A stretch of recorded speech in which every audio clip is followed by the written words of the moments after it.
Hello dear students, welcome to JE classes Meerut family. Myself Ankush Tyagi और मैं आपको आज कराने जा रहा हूं आपके इलेक्ट्रिकल मशीन फर्स्ट सब्जेक्ट की फर्स्ट यूनिट का वन शॉट। इसमें हम पूरी फर्स्ट यूनिट कंप्लीट करेंगे, वन बाय वन सारे टॉपिक्स फर्स्ट यूनिट के कवर करेंगे। तो आइए मेरे साथ जुड़िए और बनिए इस क्लास में। तो ये मशीन फर्स्ट इलेक्ट्रिकल स्टूडेंट्स के लिए है और ईएन यानी electrical and electronics engineering students के लिए भी है। तो इसमें हम सभी टॉपिक्स फर्स्ट यूनिट के कवर करेंगे डियर स्टूडेंट्स। तो आइए स्टार्ट करते हैं। फर्स्ट यूनिट का नाम है आपका principles of electromechanical energy conversion. तो चलिए स्टार्ट करते हैं। पहला टॉपिक यही है, जो यूनिट का नाम है आपका principles of electromechanical energy conversion. तो इलेक्ट्रोमैकेनिकल एनर्जी कन्वर्जन क्या है, सबसे पहले यही आपको जानना है, यानी इंट्रोडक्शन कह सकते हो, introduction to electromechanical energy conversion.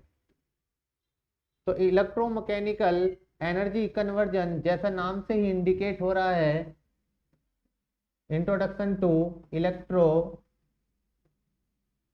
Mechanical energy conversion, इसको हम सिंपली EMEC बोल देते हैं। यही आपकी मशीन की फर्स्ट यूनिट का नाम भी है और यही आपके फर्स्ट टॉपिक का नाम भी है।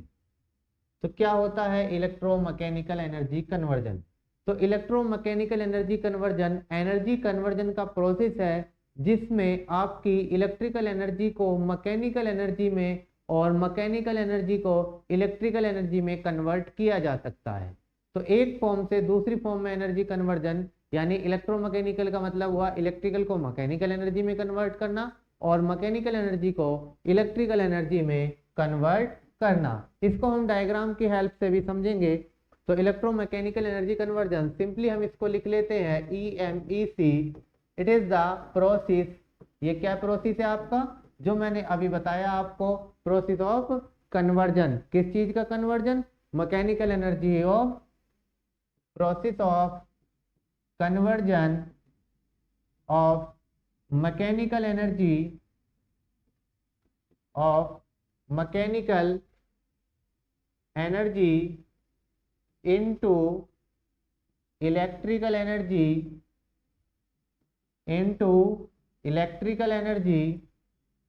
और electrical energy into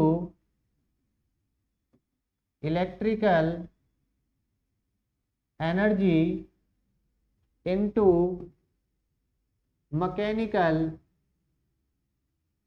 electrical energy into mechanical energy, या फिर हम इसको कह देते हैं सिंपली वाइस वर्सा, यानी इलेक्ट्रिकल से मैकेनिकल में और मैकेनिकल से इलेक्ट्रिकल में एनर्जी कन्वर्जन का प्रोसेस ही कहलाता है electromechanical energy conversion.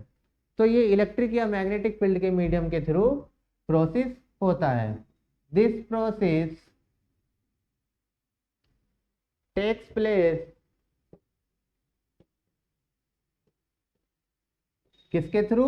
Electric field या magnetic field, through the medium of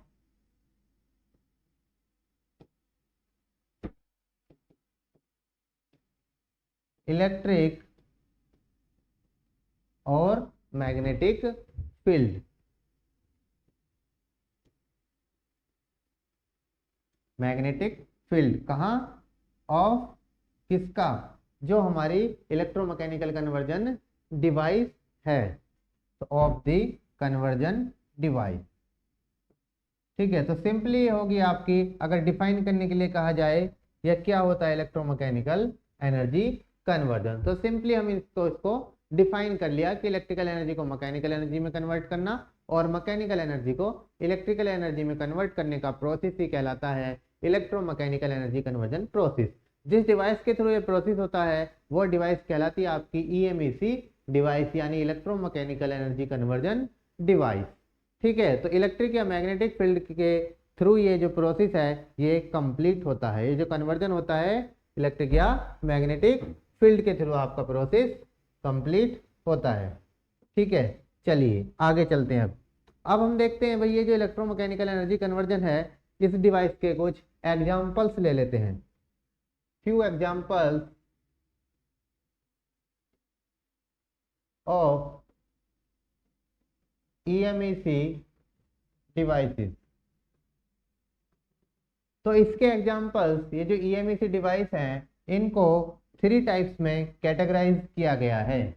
ठीक है, सबसे पहले वाला ले लेते हैं हम, continuous energy conversion type.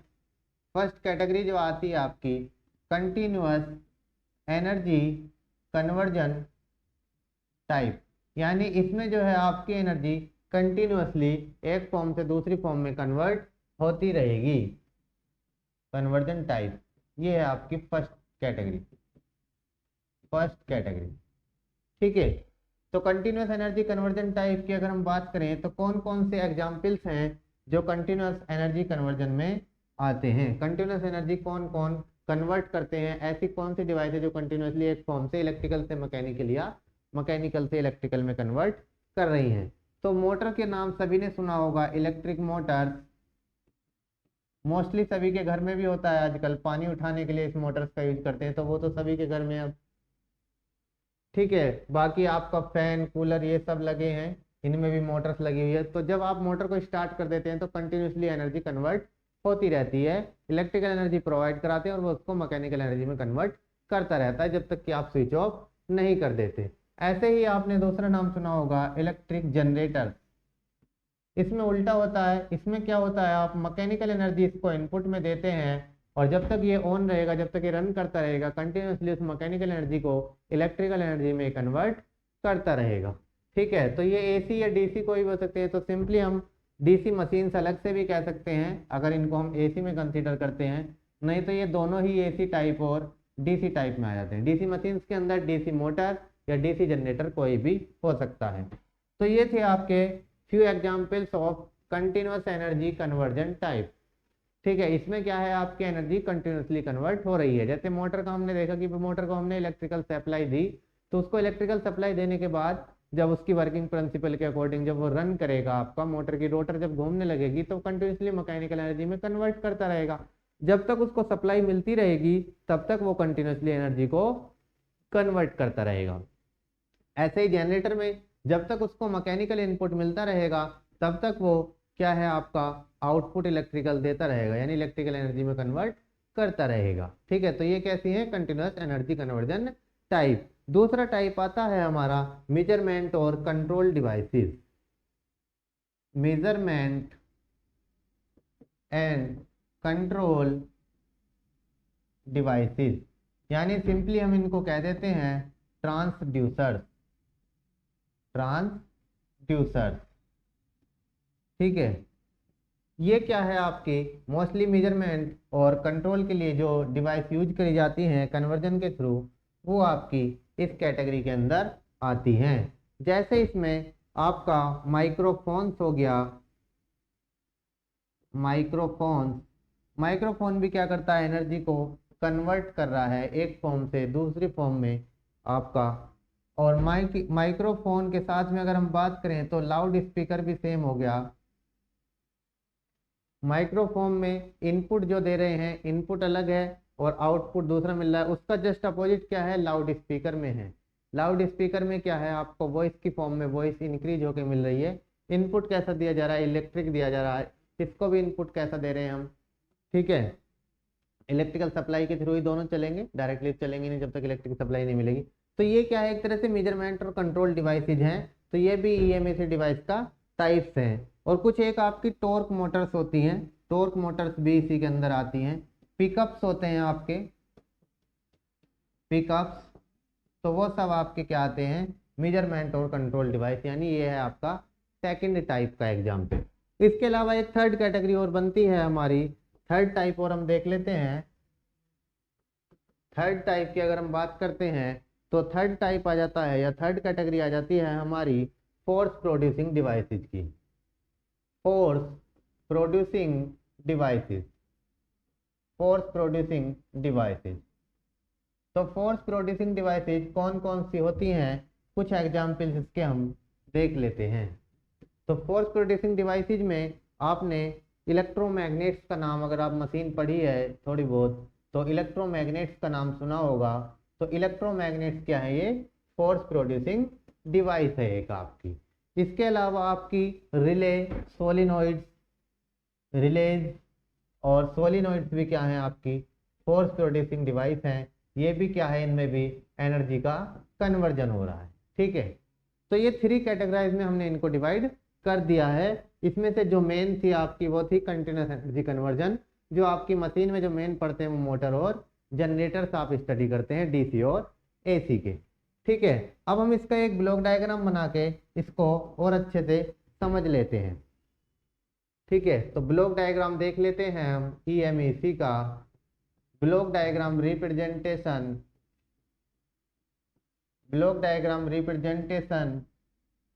Of ईएमईसी या ईएमईसी डिवाइस कह दीजिए, सिंपली ईएमईसी, इलेक्ट्रोमैकेनिकल एनर्जी कन्वर्जन। देखिए सिंपल सा ब्लॉक डायग्राम इसका बन जाएगा। एक ईएमईसी डिवाइस ले लेते हैं हम, ये हो गई हमारी ईएमईसी डिवाइस। अब एक तरफ electrical input, mechanical output, mechanical input, electrical output. तो ये मान लीजिए ये है हमारा, इधर है हमारा इलेक्ट्रिकल सिस्टम,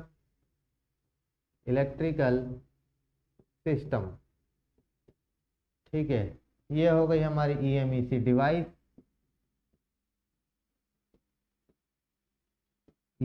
डिवाइस, और इधर ले लेते हैं हम मैकेनिकल सिस्टम।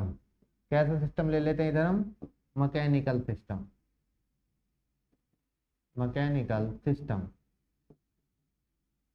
ठीक है जी, इलेक्ट्रिकल सिस्टम, मैकेनिकल सिस्टम और ईएमईसी डिवाइस। तो जब इलेक्ट्रिकल इनपुट की बात करेंगे तो एक बार इलेक्ट्रिकल एनर्जी से मैकेनिकल में कन्वर्ट कर देगा ये सिस्टम, एक बार मैकेनिकल को इलेक्ट्रिकल में कर देगा। यानी अगर हम इनपुट दें इलेक्ट्रिकल तो EI हो गया, आउटपुट मिलेगा ओमेगा टी, और इधर इनपुट देंगे तो इधर मिलेगा आउटपुट। तो ये सिंपल सा ब्लॉक डायग्राम है आपका इलेक्ट्रोमैकेनिकल एनर्जी कन्वर्जन डिवाइस का, देख लीजिए।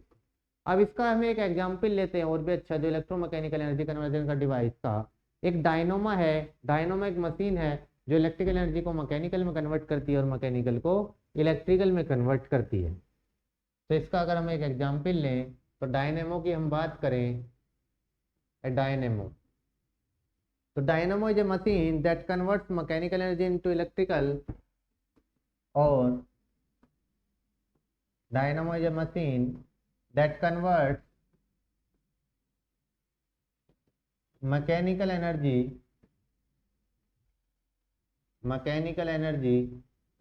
into इलेक्ट्रिकल एनर्जी, और इलेक्ट्रिकल एनर्जी into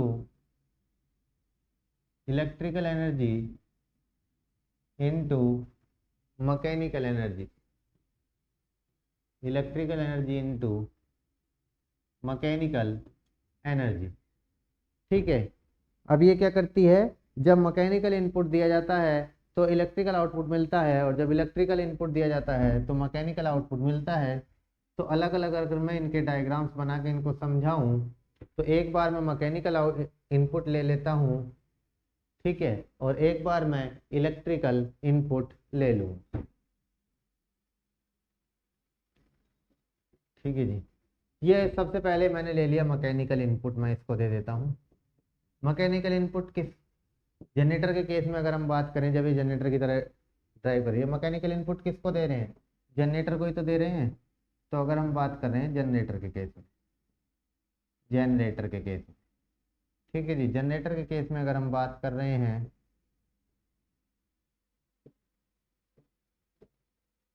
तो मैकेनिकल इनपुट किसको दोगे, सबसे पहले प्राइम मूवर है, प्राइम मूवर की तो मूव करता है जनरेटर में, उसी से इलेक्ट्रिसिटी भी जनरेट होती है, प्राइम मूवर। ठीक है जी, अब ये किसके थ्रू जाएगा आगे, प्राइम मूवर के थ्रू कनेक्ट हो जाएगा जनरेटर, ये आपका इलेक्ट्रिक जनरेटर। ठीक है जी, प्राइम मूवर के थ्रू क्या कनेक्ट हो जाएगा आपका जनरेटर, और हमें क्या मिल जाएगी, इलेक्ट्रिकल एनर्जी।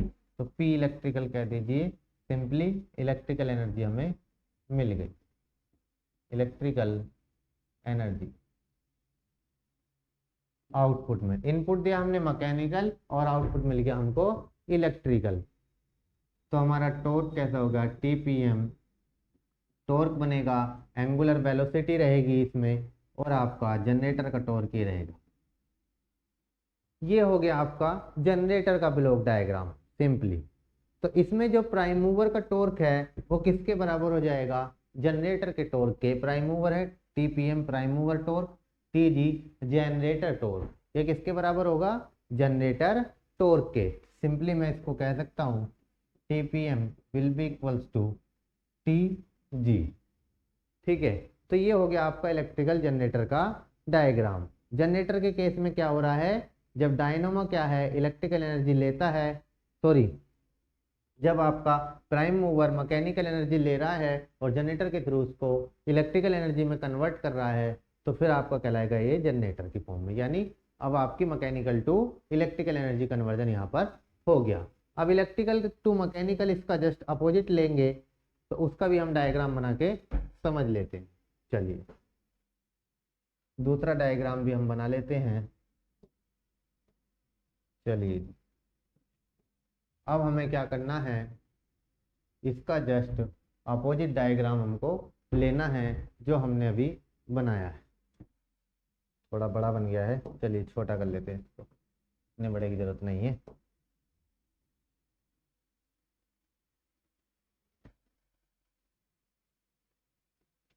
अब हम दे देते हैं इलेक्ट्रिकल एनर्जी को इनपुट, इलेक्ट्रिकल एनर्जी। तो आउटपुट कैसा मिलने वाला है, इलेक्ट्रिकल इनपुट देना है और आउटपुट कैसा लेना है, मैकेनिकल आउटपुट लेना है, यानी मैकेनिकल लोड लगेगा।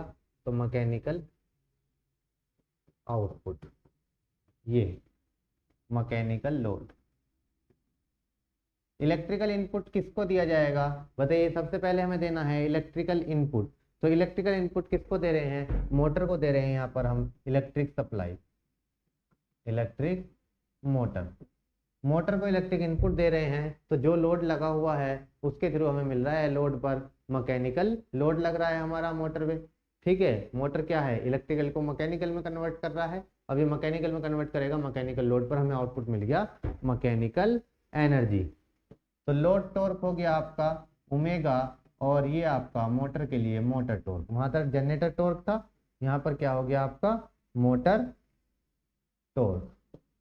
ठीक है, तो इसको कह सकते हैं ओमेगा। ये हो गया आपका डायग्राम मोटर का। किसका हो गया, मोटर का। तो यहाँ पर मोटर टॉर्क किसके बराबर हो जाएगा, लोड टॉर्क के। ये किसका डायग्राम हो गया आपका, मोटर का। तो इस तरह से आप देख सकते हैं कि इलेक्ट्रिकल एनर्जी को मैकेनिकल एनर्जी में और मैकेनिकल एनर्जी को इलेक्ट्रिकल एनर्जी में कन्वर्ट किया जा सकता है। मोटर के केस में अगर हम बात करें, तो जो डायनोमो है वो इलेक्ट्रिकल एनर्जी ले रहा है सप्लाई से, और फिर उसको कन्वर्ट करके मैकेनिकल एनर्जी में कन्वर्ट कर रहा है, और मैकेनिकल डिवाइस या मैकेनिकल लोड को रन करा रहा है। ठीक है, तो ये सिंपली हो गया आपका basic of electromechanical energy conversion. चलिए अब देखिए, इसमें दो फील्ड हमने बात करा था कि जो एनर्जी कन्वर्जन हो रहा है वो इलेक्ट्रिक फील्ड या मैग्नेटिक फील्ड के थ्रू कर सकते हैं। तो कौन कौन से फील्ड यूज कर सकते हैं इलेक्ट्रोमैकेनिकल एनर्जी कन्वर्जन के लिए, electric field, first electric field, और second is magnetic field, electric field और मैग्नेटिक फील्ड। तो हम जो यूज करते हैं वो मैग्नेटिक फील्ड का ज़्यादा करते हैं, क्योंकि इसकी एनर्जी स्टोरिंग कैपेसिटी जो होती है वो क्या होती है, बहुत ज़्यादा होती है। हम अधिकतर क्या यूज करते हैं, mostly we use this magnetic field का हम यूज करते हैं। क्यों, क्योंकि इसकी जो एनर्जी स्टोरिंग कैपेसिटी है, because it has higher storing capacity, higher energy storing capacity.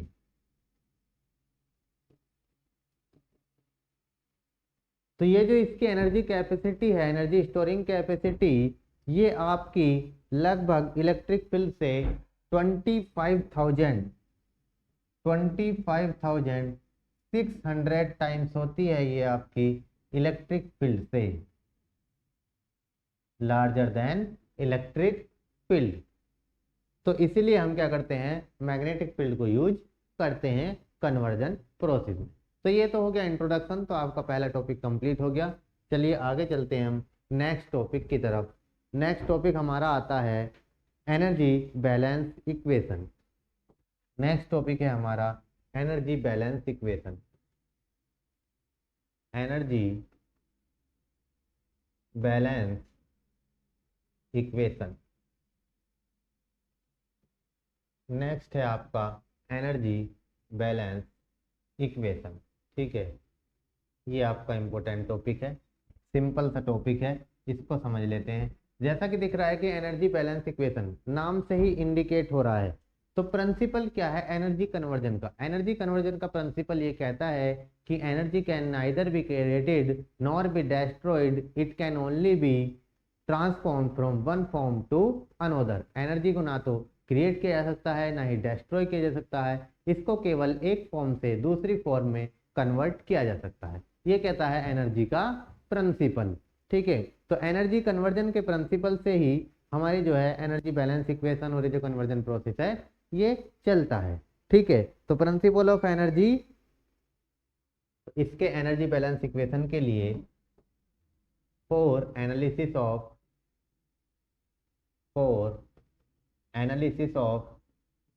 Energy balance we use energy conversion principle या सिंपली एनर्जी प्रिंसिपल भी हम कह सकते हैं, या conservation of energy. We use energy conversion principle, energy conservation principle, और क्या कह सकते हैं प्रिंसिपल ऑफ किसका, कंजर्वेशन का, principle of energy conservation, principle of energy conservation. तो मैंने आपको बता ही दिया कि ये एनर्जी कंजर्वेशन का प्रिंसिपल क्या कहता है कि energy can neither be created nor be destroyed, it can only be converted ये transform from one form to another form. ना तो इसको क्रिएट कर सकते हैं ना डेस्ट्रॉय कर सकते हैं, केवल एक फॉर्म से दूसरी फॉर्म में हम इसको ट्रांसफॉर्म कर सकते हैं या कन्वर्ट कर सकते हैं। किसके थ्रू, अब इसमें जो है किसके थ्रू करते हैं, मैग्नेटिक फील्ड या इलेक्ट्रिक फील्ड के थ्रू। अब जब इसको हम कन्वर्ट करते हैं तो इसका टोटल पार्ट जो है आपका कन्वर्ट नहीं होता है, कुछ पार्ट जो है लॉसेज की फॉर्म में चला जाता है और कुछ पार्ट जो है उस फील्ड में स्टोर हो जाता है। लॉस मोस्टली किसकी फॉर्म में होगा, हीट की फॉर्म में लॉस हो जाता है। तो इसीलिए एनर्जी बैलेंस इक्वेशन से क्या होगा, हम देखेंगे कि भाई ये पार्ट आपका क्या हो गया, स्टोर हो गया, ये आपका लॉस में चला गया और ये आपका कन्वर्ट हो गया। तो तब आपकी एनर्जी क्या होगी, इक्वल होगी कि इतनी एनर्जी हमने इनपुट दी, इतनी एनर्जी आउटपुट में मिली, बाकी पार्ट लॉस में गया, ये पार्ट स्टोरेज में गया। तो ये क्या कहने का मतलब ये है कि एनर्जी का जो टोटल पार्ट है वो हमें नहीं मिलता है। तो इनपुट एनर्जी हमारी क्या है, चलिए इस बात को मैं नोट करके ही बता देता हूं आपको। ठीक है, एनर्जी ट्रांसफॉर्म प्रोसेस की अगर हम बात करते हैं, इन energy transformed process total energy is not converted. Total energy आपकी क्या होती है, कन्वर्ट नहीं होती है, जिस फॉर्म में भी हम कन्वर्ट कर रहे हैं। बट ड्यू टू किसकी वजह से, ड्यू टू सम लॉसेस, कुछ लॉस हो जाएंगे लॉस की वजह से, और साथ ही और किस वजह से, कुछ पार्ट क्या हो जाएगा, स्टोर हो जाएगा मीडियम में। Due to some losses and some part is stored in coupling या फिर इन मीडियम। जिस मीडियम के थ्रू हम कन्वर्ट कर रहे हैं उस मीडियम में आपका कुछ पार्ट स्टोर हो जाएगा। ठीक है, तो अब हम जब एनर्जी बैलेंस इक्वेशन लिखेंगे तो हमारी जो इनपुट एनर्जी है वो क्या होनी चाहिए, इनपुट एनर्जी किसके इक्वल होनी चाहिए, शुड बी इक्वल टू, किसके इक्वल होनी चाहिए, इनपुट एनर्जी आपकी इक्वल होनी चाहिए जो हमें आउटपुट मिला, जो लॉस हो गए, और जो हीट की फॉर्म में पार्ट आपका स्टोर हो गया। ठीक है, तो useful output energy, useful output energy, और जो लॉस की फॉर्म में पार्ट चला गया, ठीक है, क्या कह देंगे सिंपली लॉस। लॉस मतलब हीट की फॉर्म में कन्वर्ट होना, तो energy converted into heat, energy converted into heat form या in the form of heat, और बाकी जो आपका मैग्नेटिक फील्ड या इलेक्ट्रिक फील्ड में स्टोर हो गया, और change in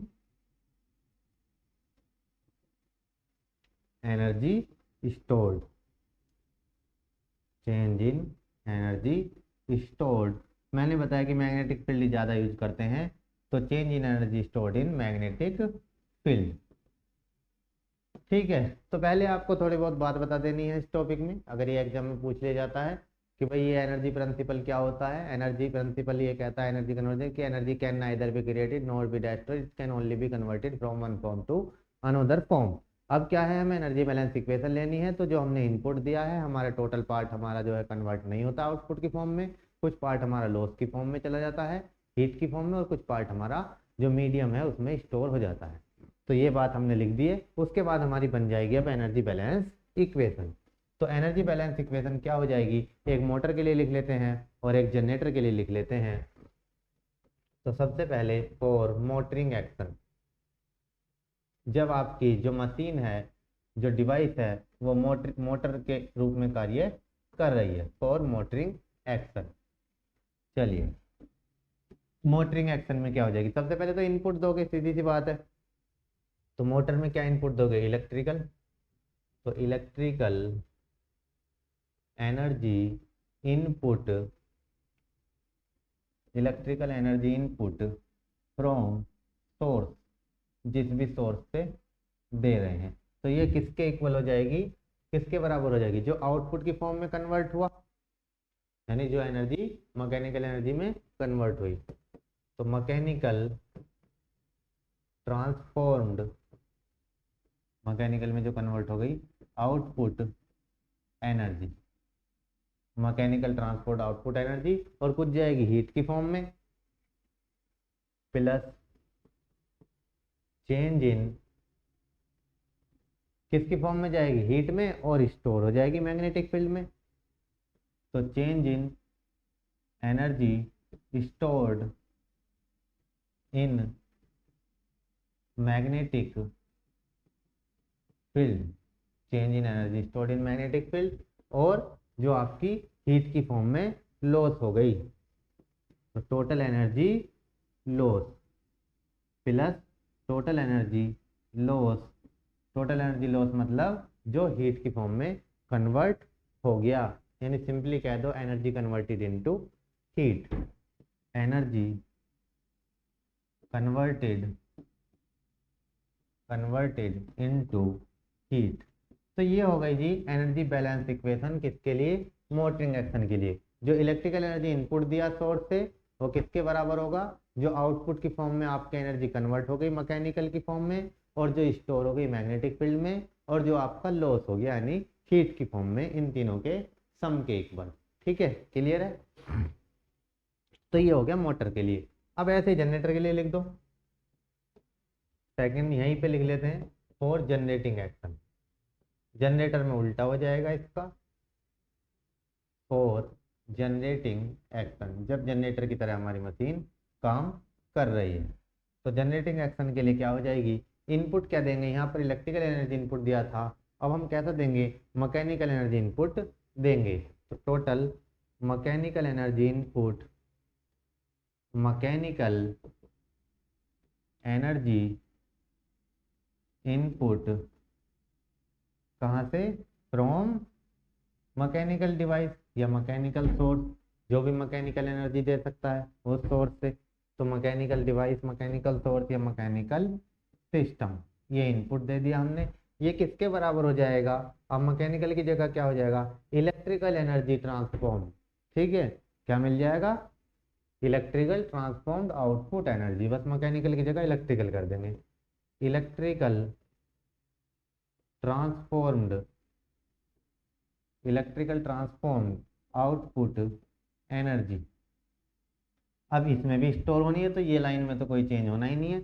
plus change in energy stored in magnetic field, change in energy stored in magnetic field, plus इसमें भी कोई चेंज नहीं होना। टोटल एनर्जी लॉस यानी energy converted into heat, total energy loss. तो ये हो गई आपकी energy balance equation motoring action में और जनरेटिंग एक्शन में। अब जो एनर्जी लॉसेज हैं, अगर हम उन लॉसेज को अलग अलग लिखें और उन लॉसेज का सम करें कि भाई लॉस जो एट की फॉर्म में हो रहे हैं कौन कौन से हो रहे हैं, तो उनको हम अलग से भी रिप्रेजेंट कर सकते हैं। इसको देख लीजिए एक बार इक्वेशन को। ठीक है, ये मोटरिंग एक्शन में और जनरेटिंग एक्शन।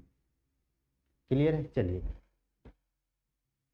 अब हम बात कर रहे हैं लॉसेज की। किसकी बात कर रहे हैं? जो लॉसेज हो रहे हैं हमारे। तो इलेक्ट्रिकल एनर्जी इनपुट केवल एक के लिए ले लेते हैं, मान लीजिए मोटर के लिए ले रहे हैं। तो इलेक्ट्रिकल एनर्जी इनपुट, इसमें कौन से लॉस होंगे इनपुट में? Minus ohmic loss, ohmic loss ही तो होंगे, माइनस कह दीजिए लेस ओमिक लॉसेस। ये किसके इक्वल होंगे? कौन कौन से लॉस मिलेंगे अब जब कन्वर्ट करेंगे आउटपुट में? तो मैकेनिकल में कन्वर्ट करेंगे तो मैकेनिकल एनर्जी आउटपुट मिलेगा, मैकेनिकल एनर्जी आउटपुट प्लस कौन से लॉस होंगे मैकेनिकल में कन्वर्ट करेंगे? जब मोटर या जनरेटर किसी की बात करो, जब रोटर घूमेगा तो friction and windage loss, friction and windage losses, friction and windage losses. ठीक है, ये तो मैकेनिकल में आउटपुट मिल गया।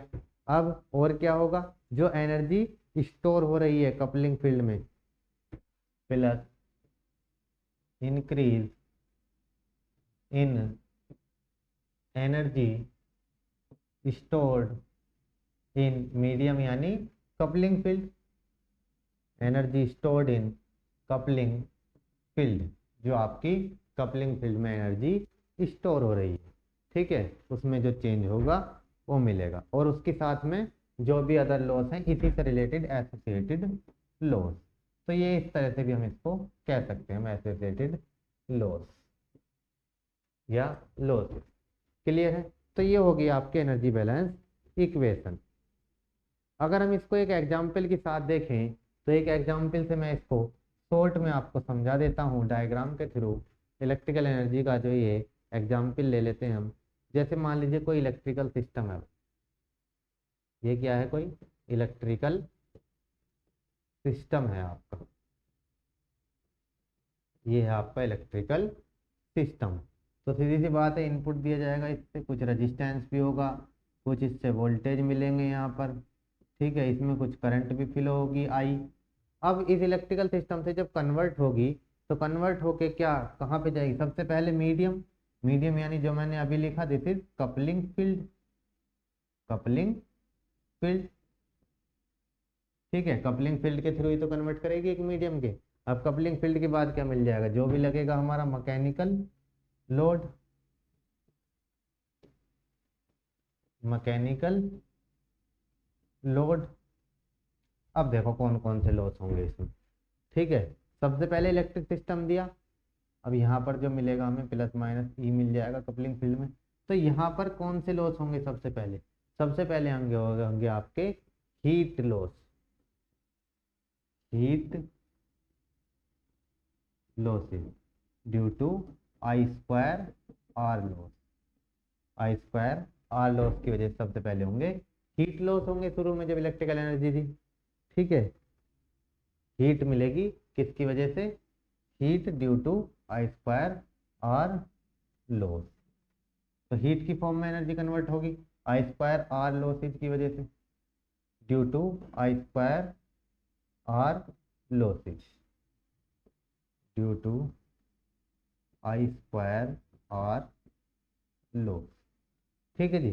फिर पहुंच गए जी कपलिंग फील्ड पर। तो कपलिंग फील्ड में कौन सी होगी, ये तो आई स्क्वायर आर रेजिस्टेंस की वजह से, तो फिर हीट बनेगी। हीट ही तो है सारे लॉस, अगर देखें ये भी हीट की फॉर्म में आ रहे हैं।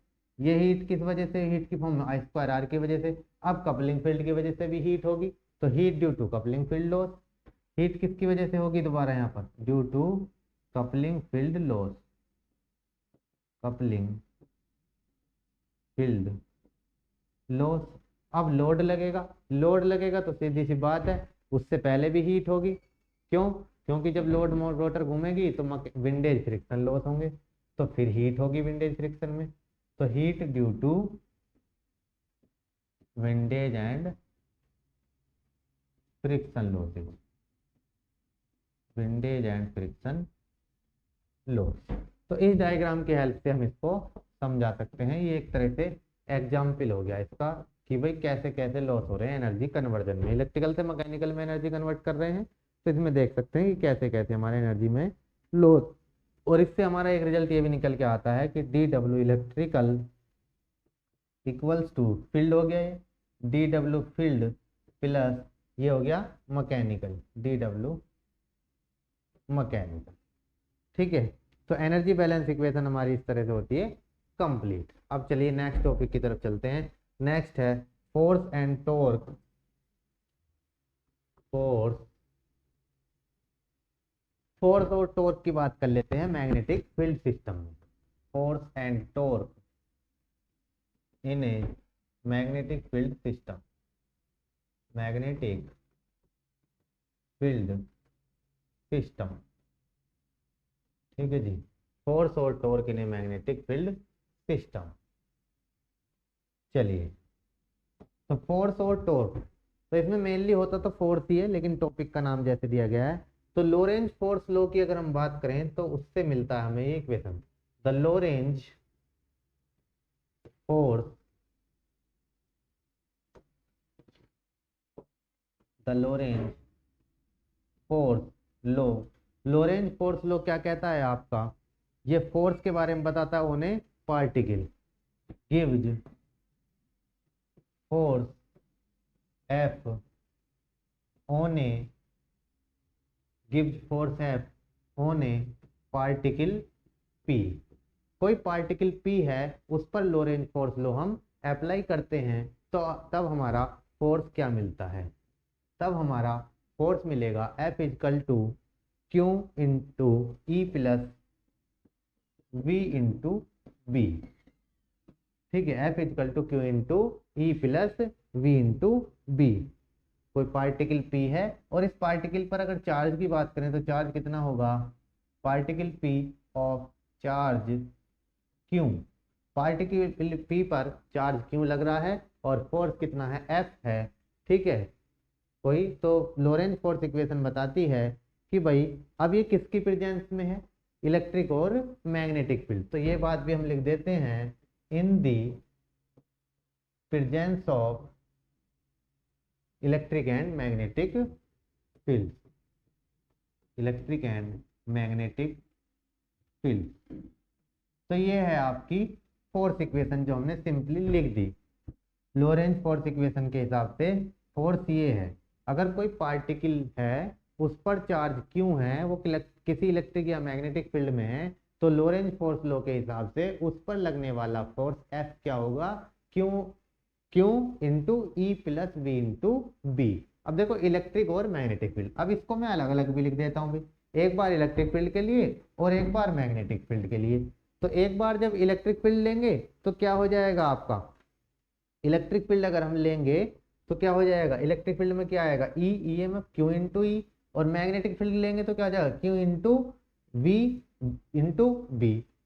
इलेक्ट्रिक फील्ड लेंगे तो ई आ जाएगा, मैग्नेटिक फील्ड लेंगे तो वी इंटू बी आ जाएगा।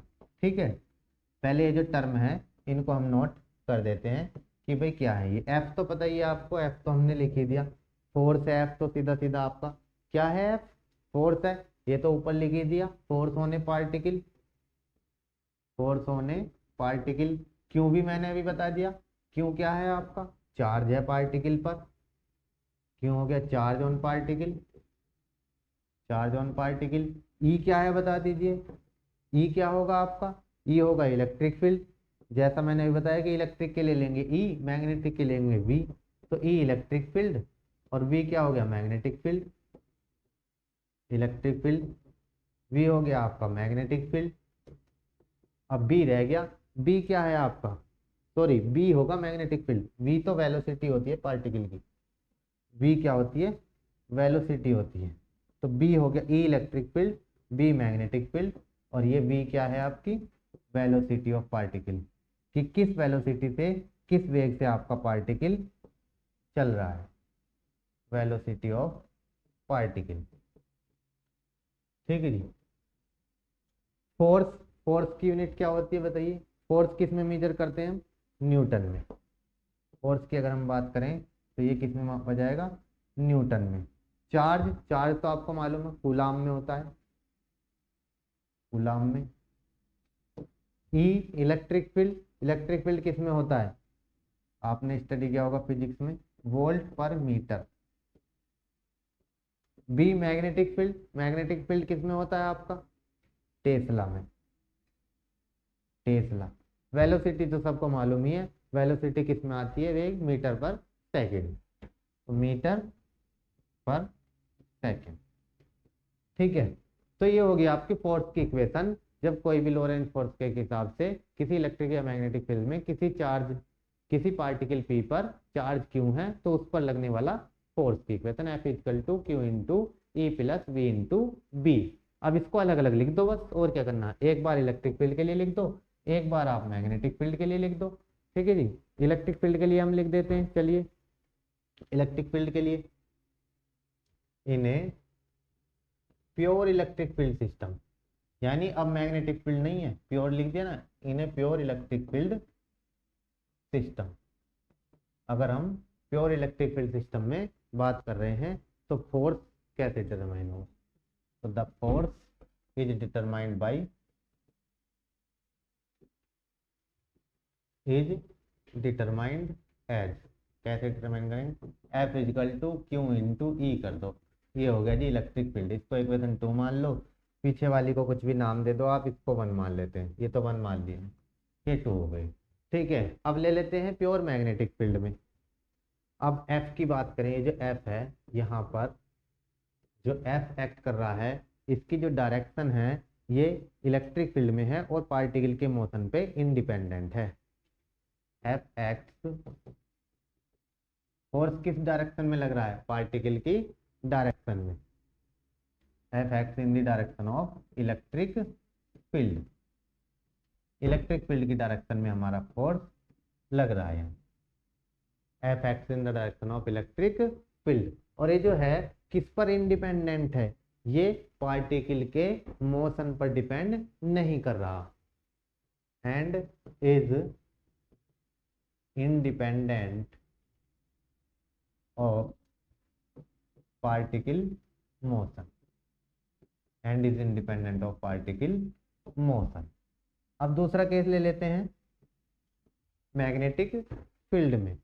ठीक है, in a pure magnetic field system, in a pure magnetic field system, pure magnetic field system की बात करेंगे तो मैंने आपको अभी बताया कि इस बार क्या ले लेंगे, इलेक्ट्रिक में क्यू इंटू ई और मैग्नेटिक में Q into we into B, Q into F equal to Q into we into B, ये हो गया जी मैग्नेटिक फील्ड में, इसको मान लो इक्वेशन 3। अब यहाँ पर जो है एफ एक्ट कर रहा था in the direction of electric field और इंडिपेंडेंट था पार्टिकल मोशन पे। ठीक है, लेकिन यहाँ पर जो फोर्स है ये क्या होगा, परपेंडिकुलर होगा पार्टिकल मोशन और मैग्नेटिक फील्ड दोनों की डायरेक्शन में। एयर यहाँ पर क्या होगा आपका, डायरेक्शन जो फोर्स की डायरेक्शन है, direction of force, direction of force is, यहाँ तो इंडिपेंडेंट है पार्टिकल मोशन पे और किसकी डायरेक्शन में है, इलेक्ट्रिक फील्ड की डायरेक्शन में है, लेकिन यहाँ पर डायरेक्शन ऑफ फोर्स क्या है, परपेंडिकुलर टू, यहाँ दोनों के लिए आ जाएगा, वहाँ केवल एक के लिए था, perpendicular to both direction of particle motion और magnetic field. Direction of particle motion, direction of particle motion and magnetic field, ये डिफरेंस हो जाएगा। देखो ऊपर हमने जब इलेक्ट्रिक फील्ड लिया F is equal to Q into E, तो ये केवल इलेक्ट्रिक फील्ड की डायरेक्शन में है और पार्टिकल मोशन की डायरेक्शन पे डिपेंड नहीं कर रहा है। लेकिन यहाँ दोनों पर परपेंडिकुलर किसके, दोनों डायरेक्शन ऑफ पार्टिकल मोशन भी और मैग्नेटिक फील्ड भी, केवल इसमें था इलेक्ट्रिक फील्ड, ये डिफरेंस है। तो ये हो गई आपकी फोर्स की इक्वेशन। ठीक है, अब इसको एक इक्वेशन और इसमें हम लिख लेते हैं। अब मान लीजिए ये हमने किसी एक पार्टिकल के लिए ली कि एक पार्टिकल है, उस पर चार्ज लग रहा था, चार्ज पार्टिकल जो है एक है। अब अगर बहुत सारे हो गए तो इफ मान लीजिए क्या है आपका, number of charge particle are larger, larger number of charge particles are in motion, ज्यादा पार्टिकल क्या है, मोशन की पोजीशन में है। तो तब क्या इक्वेशन होगी, तब आपकी इक्वेशन होगी, देन फोर्स हो जाएगा आपका एफ वी, मान लेते हैं यहाँ पर ज्यादा पार्टिकल हैं तो वहाँ सिंपली एफ हो गया, एफ वी हो जाएगा आपका rho E plus we into B. क्यों की जगह क्या आ गया, रो आ गया, क्यों था, चार्ज ऑफ एक पार्टिकल पर, रो हो गया अब ज्यादा पार्टिकल के लिए। ठीक है, अब हमें पता है J equal to rho V होता है, तो हम इसको simply F V equal to क्या कह सकते हैं, J इंटू बी भी कह सकते हैं। ठीक है, न्यूटन पर मीटर क्यूब। इक्वेशन मान लो 3 हो गई थी, तो इसको मान लो 4, यहाँ तक भी लिख देंगे तो भी आपका काम हो जाएगा, ये भी आपका सफिशियंट है। जे क्या है, जे है हमारी करंट डेंसिटी, जे है हमारी करंट डेंसिटी, बी क्या है आप बताइए। बी तो मैं पहले ही बता चुका हूँ आपको, फील्ड है, E electric field, B magnetic field, rho क्या है, चार्ज, ये मैंने F B is equal to J into B. अच्छा रो, ये जो रो है ये है चार्ज डेंसिटी, चार्ज डेंसिटी। ठीक है, चलिए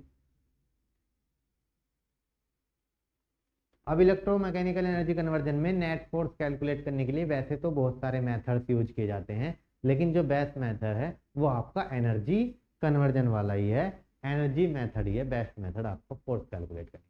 ठीक है, तो ये हो गया आपका फोर्स की इक्वेशंस।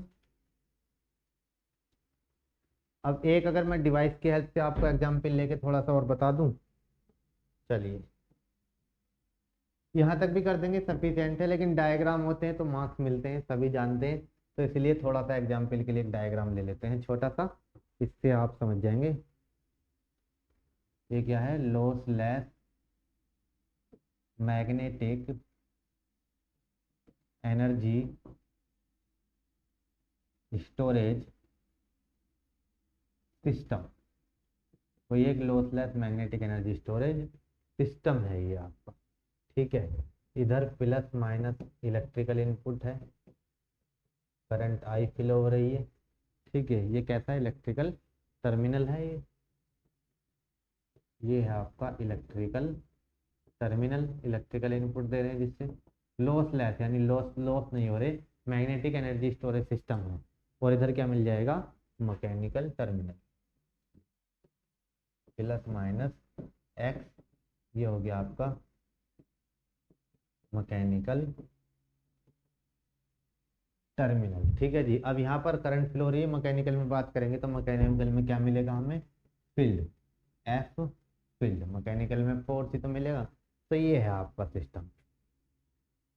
ठीक है, और अगर कोई हमें एक प्रोड्यूसिंग डिवाइस दिखाना चाहें कि भाई किस तरह से सिंपल फोर्स प्रोड्यूसिंग डिवाइस अगर हमें कोई दिखानी है, तो एक आप फोर्स प्रोड्यूसिंग डिवाइस बना के भी समझा सकते हैं, ऊपर से क्लियर हो जाएगा। ये है हमारी एक, ये डिस्प्लेसमेंट से मूव करेगी, ठीक है। इस पर मान लीजिए डिस्प्लेसमेंट लग रहा है एक्स, डिस्प्लेसमेंट क्या है एक्स, एक्स डिस्प्लेसमेंट है। ये है movable magnetic plunger, movable magnetic plunger, ठीक है। इस पर क्या लगेगा, एक फोर्स लगेगा, यानी जो दिखाया देखो इधर एफ फील्ड, और इधर क्या दे रहे हैं, इलेक्ट्रिकल इनपुट दे रहे हैं। तो वाइंडिंग करके ये क्या है, कोइल हो जाएगी, ये हो गई एक कोइल, कोइल को दे दो इलेक्ट्रिकल इनपुट, ये क्या हो जाएगा प्लस माइनस ई आर, और यहाँ दिखा दो चलो आई, आई करंट होगी, इलेक्ट्रिकल इनपुट हो गया। और ये क्या है, ये तो आपको मालूम ही है, ये क्या है कोर है, मैग्नेटिक कोर कह दो या सिंपली कोर कह दो। तो ये इस तरह से आपका जो है फोर्स इस पर लग रहा है, इलेक्ट्रिकल इनपुट दिया हमने, एफ फील्ड, ये मूवेबल प्लंजर मूव करता है, क्लियर है। तो ये मैग्नेटिक फील्ड बेस हमने एक ईएमएसी डिवाइस ली है, इलेक्ट्रोमैकेनिकल एनर्जी कन्वर्जन डिवाइस, जिसमें हमारा फोर्स जो है साफ दिख रहा है कि किस तरह से फोर्स लग रहा है, ठीक है। अब इधर इलेक्ट्रिकल टर्मिनल पे दो वेरिएबल हैं, कौन कौन से, करंट और वोल्टेज, उधर फील्ड और पोजीशन एक्स, ये दो वेरिएबल हैं, ठीक है। तो इतना सफिशिएंट है, ज़्यादा डिटेल में ना जाते हुए अभी हम इसको थोड़ा शॉर्ट में ही करेंगे, क्योंकि हमें पूरा टॉपिक सभी इसी क्लास में कवर करने हैं। आपको इसको समझ के एग्जाम में करके आना है, इस क्लास को आप देख लेंगे तो मोस्टली पार्ट आप एग्जाम में कवर कर लेंगे। जैसे फर्स्ट यूनिट में से जो भी क्वेश्चन आते हैं वो 90% चांसेज हैं कि सारे आपको इसी में से मिल जाएं, ठीक है। कोशिश हमारी 100% की रहती है, लेकिन फिर भी 90% तक आपको इसमें मिल जाएगा। और आप डायग्राम से जैसे थोड़ा बहुत अपने आप लिख देंगे, इनके बारे में मैंने बता दिया है। फोर्स टॉर्क आता है तो फोर्स टॉर्क में काफ़ी हो गया है, ये रहा आपका फोर्स टॉर्क, यहाँ से आप स्टार्ट करेंगे फोर्स टॉर्क, तो इसके बारे में आप लिख देंगे, इक्वेशन मेन हो ही गई। मेन इक्वेशन के साथ आपने जो एग्जाम्पल से भी समझा दिया भाई, इक्वेशन ये ज़्यादा पार्टिकल की ज़्यादा उसके लिए होगा, चार्ज जो है एक पार्टिकल पे न लग के बहुत सारे पार्टिकल मूवमेंट में है। चलिए अब हमारा टॉपिक आ जाता है energy in A singly excited system. एक एनर्जी सिंगली एक्साइटेड पढ़ना है, फिर एनर्जी डबली एक्साइटेड पढ़ना है, ठीक है। दो तीन टॉपिक और हैं, यूनिट ज़्यादा बड़ी नहीं है, छोटी यूनिट है। उसके बाद हमें सिंगली एक्साइटेड और डबली एक्साइटेड के बाद हमें जनरेशन ऑफ ईएमएफ देख लेंगे या फिर टॉर्क देख लेंगे। तो आता है आपका energy in singly excited magnetic field system, energy in singly excited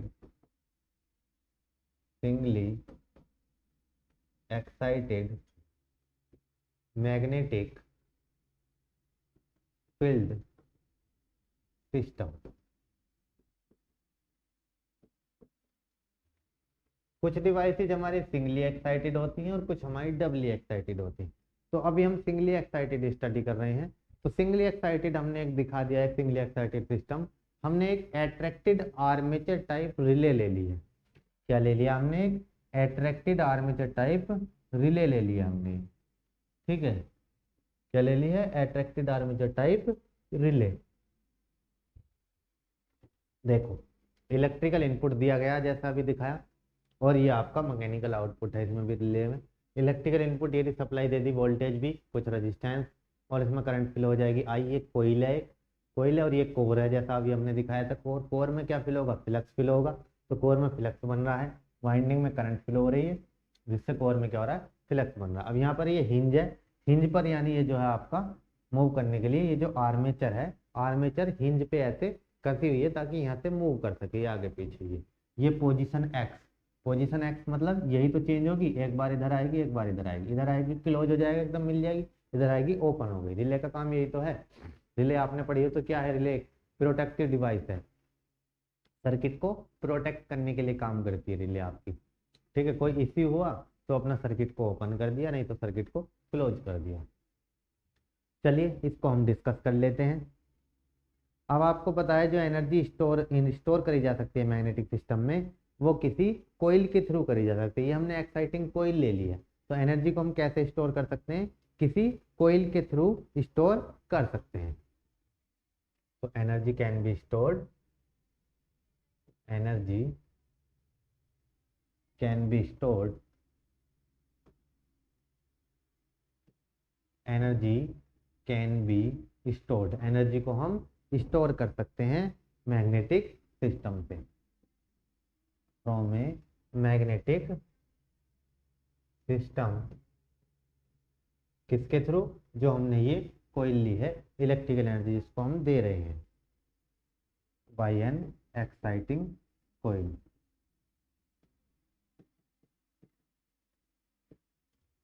bye an exciting coil, exciting coil के द्वारा, ठीक है, जो किससे कनेक्ट है एक्साइटिंग कोयल, इलेक्ट्रिकल सोर्स से, connected to an electrical source, connected to an electrical source.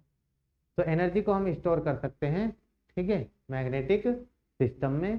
कैसे store कर सकते हैं, जब उसको सप्लाई देंगे किसी इलेक्ट्रिक सिस्टम से, ठीक है। और जब इसको स्टोर करेंगे, हमने मान लिया एक मैग्नेटिक फील्ड है, हमने एक अट्रैक्टेड आर्मेचर रिले ले लिया, एक सिस्टम मान लिया। अब इस सिस्टम में देखो, यहाँ पर आप केसीएल लगाओ इस सिस्टम में, यहाँ पर अगर हम यहाँ पर केसीएल लगाएंगे, केसीएल, तो क्या हो जाएगा, सीधा सीधा इसमें लगा दो जी, ये तो लूप बन रहा है, V is equal to I R plus E, V is equal to I R plus E, ये बना दिया इक्वेशन 1, केसीएल लगा दिया हमने इस सिस्टम में।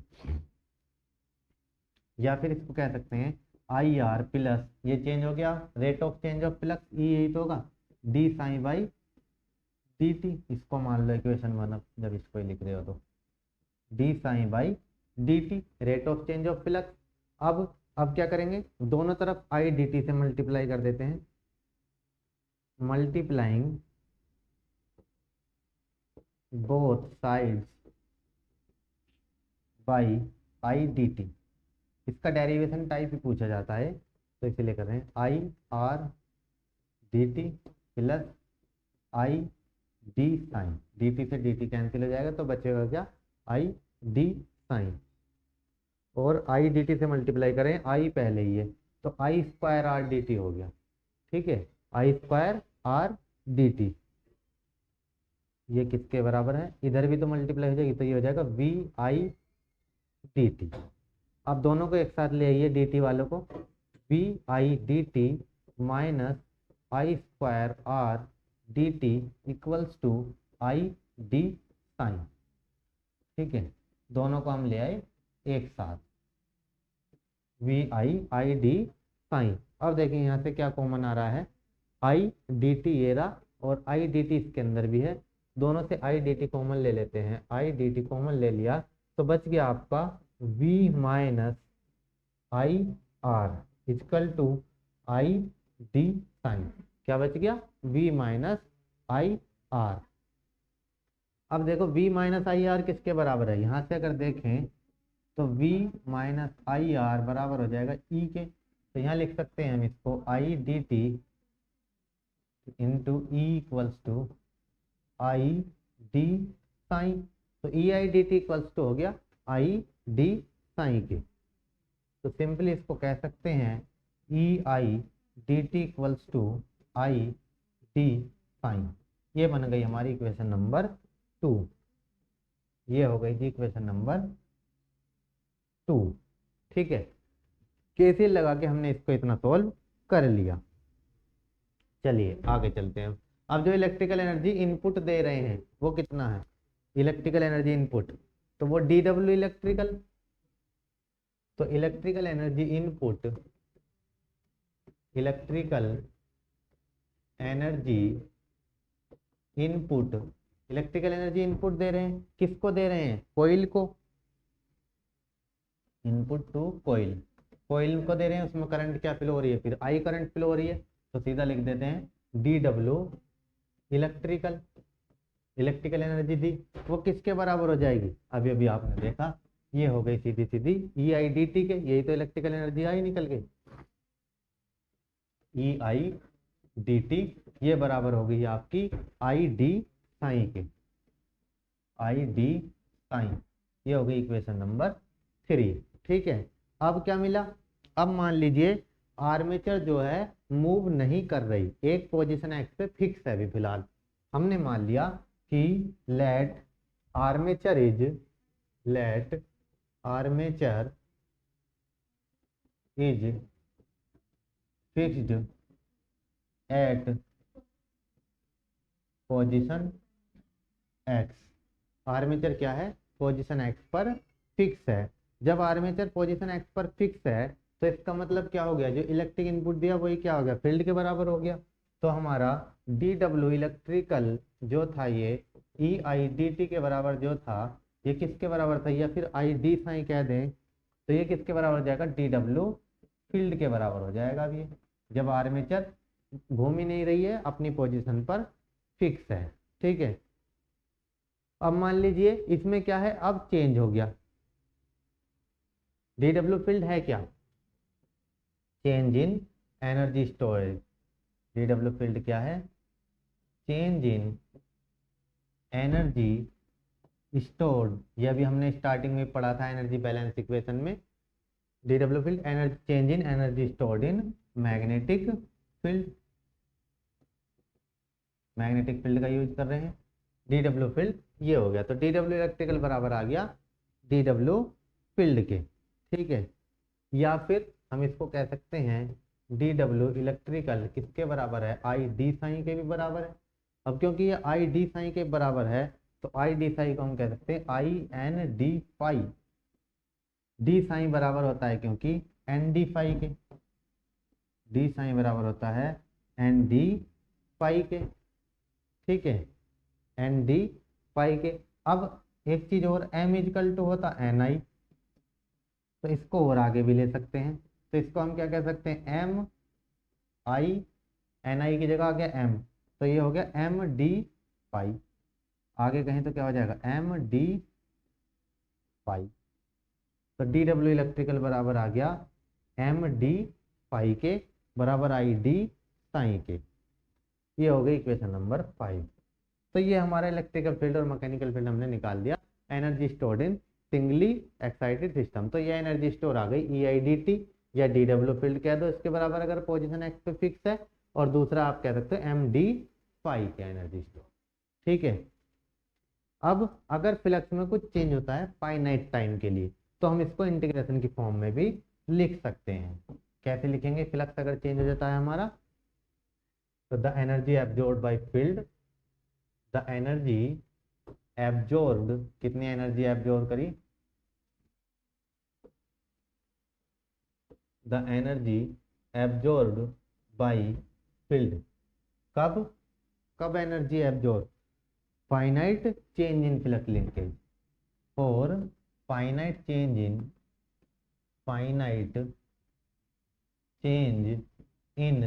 फ्लक्स लिंकेज, और finite change in flux linkage.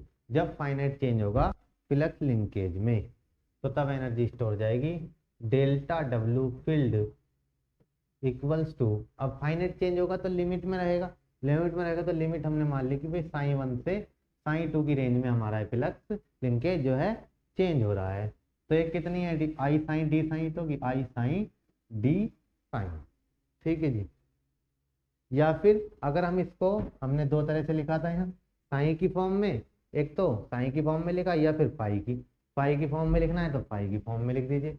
तो पाई की फॉर्म में क्या हो जाएगा, इंटीग्रेशन पाई 1 टू पाई 2, पाई के लिए क्या आ गया था, एम आ गया था, एम डी फाई, तो एम पाई और डी फाई। इक्वेशन नंबर दे दीजिए, ये आ गया था 5, तो ये हो जाएगी इक्वेशन नंबर आपकी 6। ठीक है जी, क्लियर हो गया। ये तो हो गया फाइनाइट चेंज के लिए।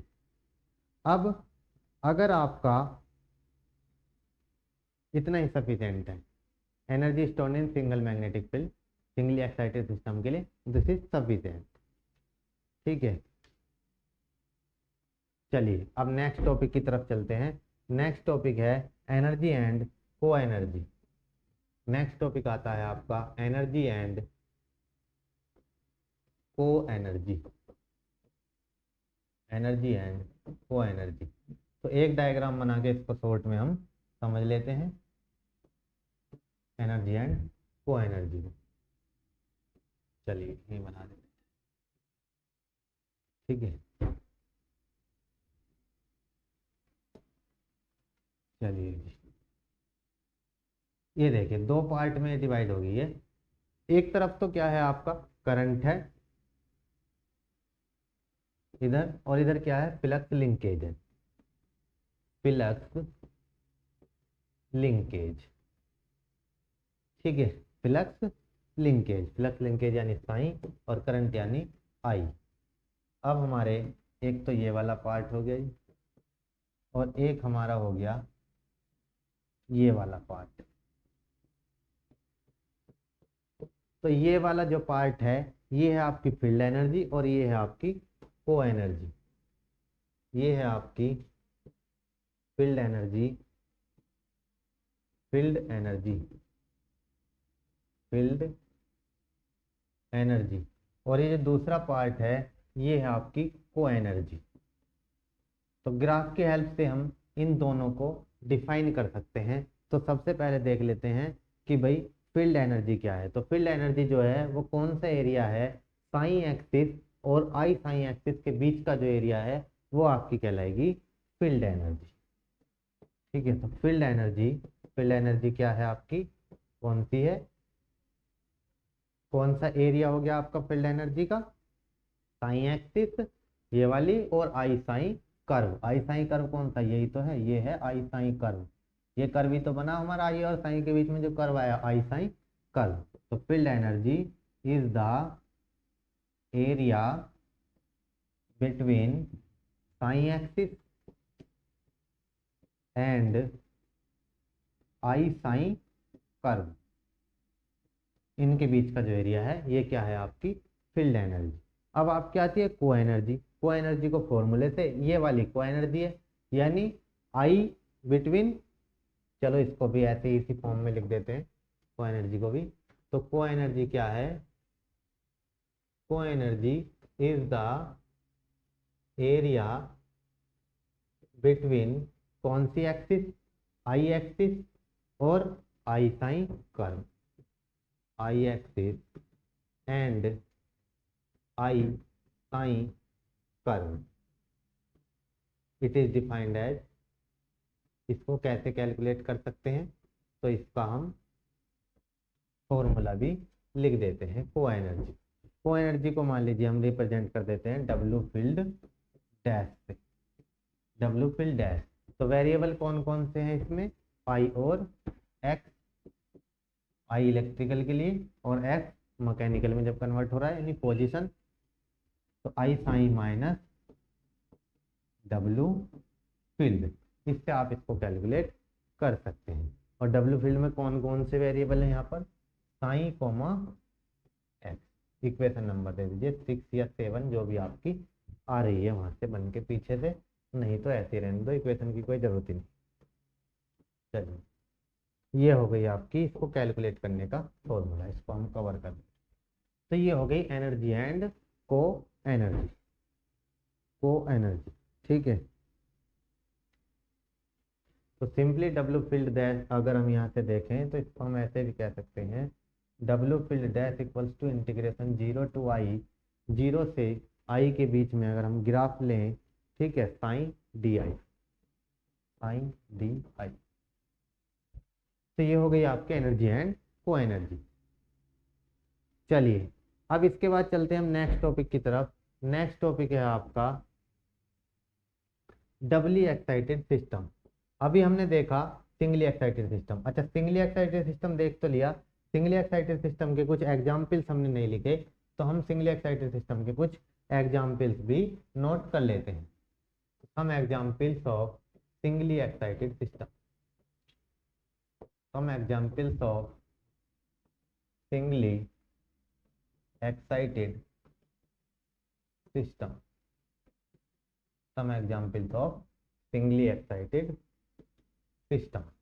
देखिए सिंगली एक्साइटेड यानी जिसको एक साइड से एक्साइटेशन दिया जा रहा है, अगर मशीन की बात है तो केवल स्टेटर को एक्साइटेशन दे रहे हैं तो वो सिंगली एक्साइटेड है। जब स्टेटर रोटर दोनों को एक्साइटेशन दिया जाएगा तो वो आपकी हो जाएगी डबली एक्साइटेड सिस्टम। तो सिंगली एक्साइटेड सिस्टम में अगर हम देखें तो जैसे इलेक्ट्रोमैग्नेट्स है आपकी, अभी अभी हमने एग्जाम्पल देखा क्या था, रिले ली थी हमने। तो इलेक्ट्रोमैग्नेट्स, रिले, रिले अभी हमने आपको दी इलेक्ट्रोमैग्नेटिक रिले, ठीक है। तो रिले हो गई, relay. Moving iron type instrument होते हैं जो आपने मेजरमेंट में पढ़े हैं, मूविंग आयरन इंस्ट्रूमेंट, वो भी कैसे हैं, सिंगली एक्साइटेड है मूविंग आयरन इंस्ट्रूमेंट। इसके अलावा और भी बहुत सारी चीजें हैं, जैसे आपकी hysteresis motor, reluctance motor, hysteresis motor, reluctance motor, reluctance motor, ये सब क्या है, इनको सिंगली एक्साइटेशन मिल रहा है, एक ही तरफ से एक्साइटेशन मिल रहा है। और इसके अलावा आपका सोलिनॉइड कोइल, तो और बहुत सारे हो सकते हैं, ये इतने एग्जाम्पल्स आपके लिए सफिशिएंट। सोलिनॉइड कोइल्स, ये एग्जाम्पल्स हैं आपके सिंगली एक्साइटेड सिस्टम के। तो चलिए चलते हैं डबली एक्साइटेड सिस्टम की तरफ। नेक्स्ट आपका आ जाता है doubly excited magnetic field system. Diagram आपके पास पहले से बना हुआ है। डबली एक्साइटेड, डबली एक्साइटेड कैसा फील्ड, मैग्नेटिक फील्ड में चल रहा है सब, तो doubly excited magnetic field system. हमने देखा कि भाई इलेक्ट्रिक फील्ड में तो कोई फायदा नहीं है, मैग्नेटिक फील्ड की कैपेसिटी ज़्यादा है, तो हम इसीलिए energy storage capacity electric field की कंपैरिजन में मैग्नेटिक फील्ड ज़्यादा है, इसलिए हम ईएमईसी में क्या लेके चल रहे हैं, मैग्नेटिक फील्ड का ही हम यूज कर रहे हैं। तो doubly excited magnetic field system.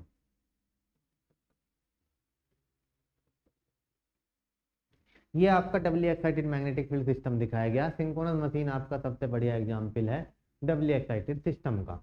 देखो यहाँ पर क्या है, स्टेटर को सप्लाई दी गई है सोर्स 1 से और रोटर को सप्लाई दी गई है सोर्स 2 से, ठीक है। तो दोनों को एक्साइटेशन यानी दोनों को सप्लाई दी जा रही है, तो इसीलिए ये क्या है, डबली एक्साइटेड सिस्टम। तो इसमें क्या है, आपके दो इंडिपेंडेंट सोर्स हैं। तो कोई भी ऐसा सिस्टम जिसमें दो इंडिपेंडेंट, ना ये सोर्स इस पर डिपेंड कर रहा है ना ये इस पर डिपेंड कर रहा है, ऐसा सिस्टम जिसमें दो इंडिपेंडेंट सोर्स हो, यानी दो अलग अलग सोर्स से हमारे सिस्टम को सप्लाई मिल रही है, तो वो सिस्टम कहलाता है आपका डबली एक्साइटेड सिस्टम, ठीक है। इसमें ज्यादातर क्या होता है डबली एक्साइटेड में, सबसे पहले इसके एग्जाम्पल ही देख लेते हैं। चलो नहीं लिख लेते हैं इसके एग्जाम्पल। एक तो मैंने आपको अभी बताया इसमें सिंक्रोनस मशीन सबसे बढ़िया है, सिंक्रोनस मशीन, सिंक्रोनस मशीन। दूसरा आपका डीसी शंट मशीन, डीसी में सीरीज शंट कंपाउंड आपने पढ़ी है, तो DC shunt machine. Loud speaker, ये भी आपका डबली एक्साइटेड में ही आता है, लाउड स्पीकर भी, लाउड स्पीकर, ठीक है। मेन सिंक्रोनस मशीन पर आप फोकस करें। और एक आपका टैकोमीटर भी इसके अंदर आता है, टैकोमीटर, टैकोमीटर। ये क्या है, डबली एक्साइटेड सिस्टम के कुछ एग्जाम्पल्स हैं। तो डबली एक्साइटेड में क्या है, आपका दो इंडिपेंडेंट सोर्स हैं। तो हमने एक सिंपल डबली एक्साइटेड सिस्टम मान लिया है, we have consider a doubly excited system, consider a doubly excited system. इसका भी आपका डेरिवेशन ही आता है, पूछेगा सीधे, इस पर भी मैं इंपोर्टेंट मार्क कर देता हूँ, ठीक है। इसमें क्या है, दो इंडिपेंडेंट सोर्स है। अब इन दोनों इंडिपेंडेंट सोर्स के बारे में लिख लेते हैं सीधा सीधा। दो इंडिपेंडेंट सोर्स, पहले सोर्स को मान लिया सोर्स 1, दूसरे सोर्स को मान लिया हमने सोर्स 2, नाम दे दिया इनको, ठीक है। अब पहले सोर्स में जो है, ये जो वाइंडिंग है यानी स्टेटर पर, इसके नंबर ऑफ टर्न्स n मान लिए, दूसरे के n2 मान लिए। करंट जो पहले सोर्स से मिल रही है वो i1 मान ली, जो दूसरे सोर्स से मिल रही है उसको i2 मान लिया हमने। ऐसे ही जो फ्लक्स लिंकेज हो रहा है पहले वाले में वो sin1 मान लिया, दूसरे में जो हो रहा है उसको sin2 हमने मान लिया। तो n1 क्या हो गए, नंबर ऑफ टर्न्स इन, मैंने क्या बताया, ये क्या है, ये है स्टेटर और ये क्या है, रोटर, साफ दिखाई दे रहा है। तो number of turns in stator winding, stator ही लिख दो। और इसको कहाँ से सप्लाई मिल रही है, फ्रॉम सोर्स 1। चलो बस इतना ही लिख दो, सोर्स 1 तो मालूम ही है, तो दिखाई दे ही रहा है आपको, from stator. Number of turns in rotor, ये आपके रोटर में हो गई।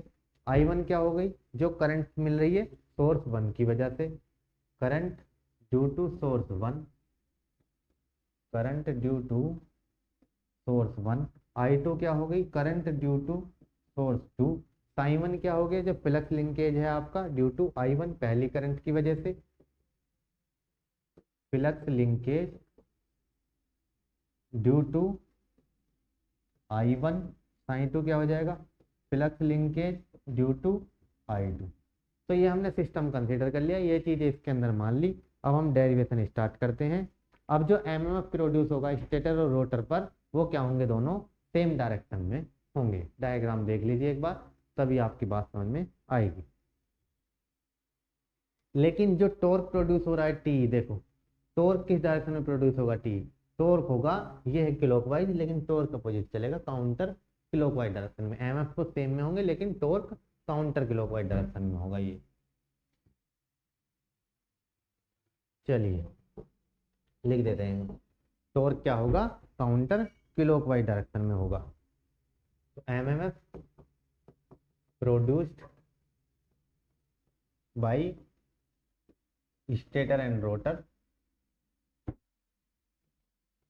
will be in same direction, will be in same direction, but लेकिन टॉर्क का क्या होगा, बट टॉर्क जो आपका टॉर्क होगा टीई, वो क्या होगा, will be in counter clockwise direction. Torque TE in counter clockwise, counter clockwise direction. T क्या है, इलेक्ट्रोमैग्नेटिक टॉर्क, इलेक्ट्रोमैग्नेटिक टॉर्क है टी की जो हम बात कर रहे हैं। कौन सा टॉर्क है ये, इलेक्ट्रोमैग्नेटिक टॉर्क। चलिए डेरिवेशन को स्टार्ट कर लेते हैं। ये सब कंसीडर कर लिया, तो इलेक्ट्रिकल एनर्जी सप्लाई होगी जो सोर्स 1 से, वो क्या होगी, अभी अभी हमने पीछे पढ़ के देखा है, तो वहीं से इसको उठा लेते हैं। Electrical energy supplied from source 1, वहाँ पर एक ही सोर्स था, उसमें हमने इलेक्ट्रिकल एनर्जी ली थी, तो उसको क्या कहा था, डी डब्ल्यू इलेक्ट्रिकल।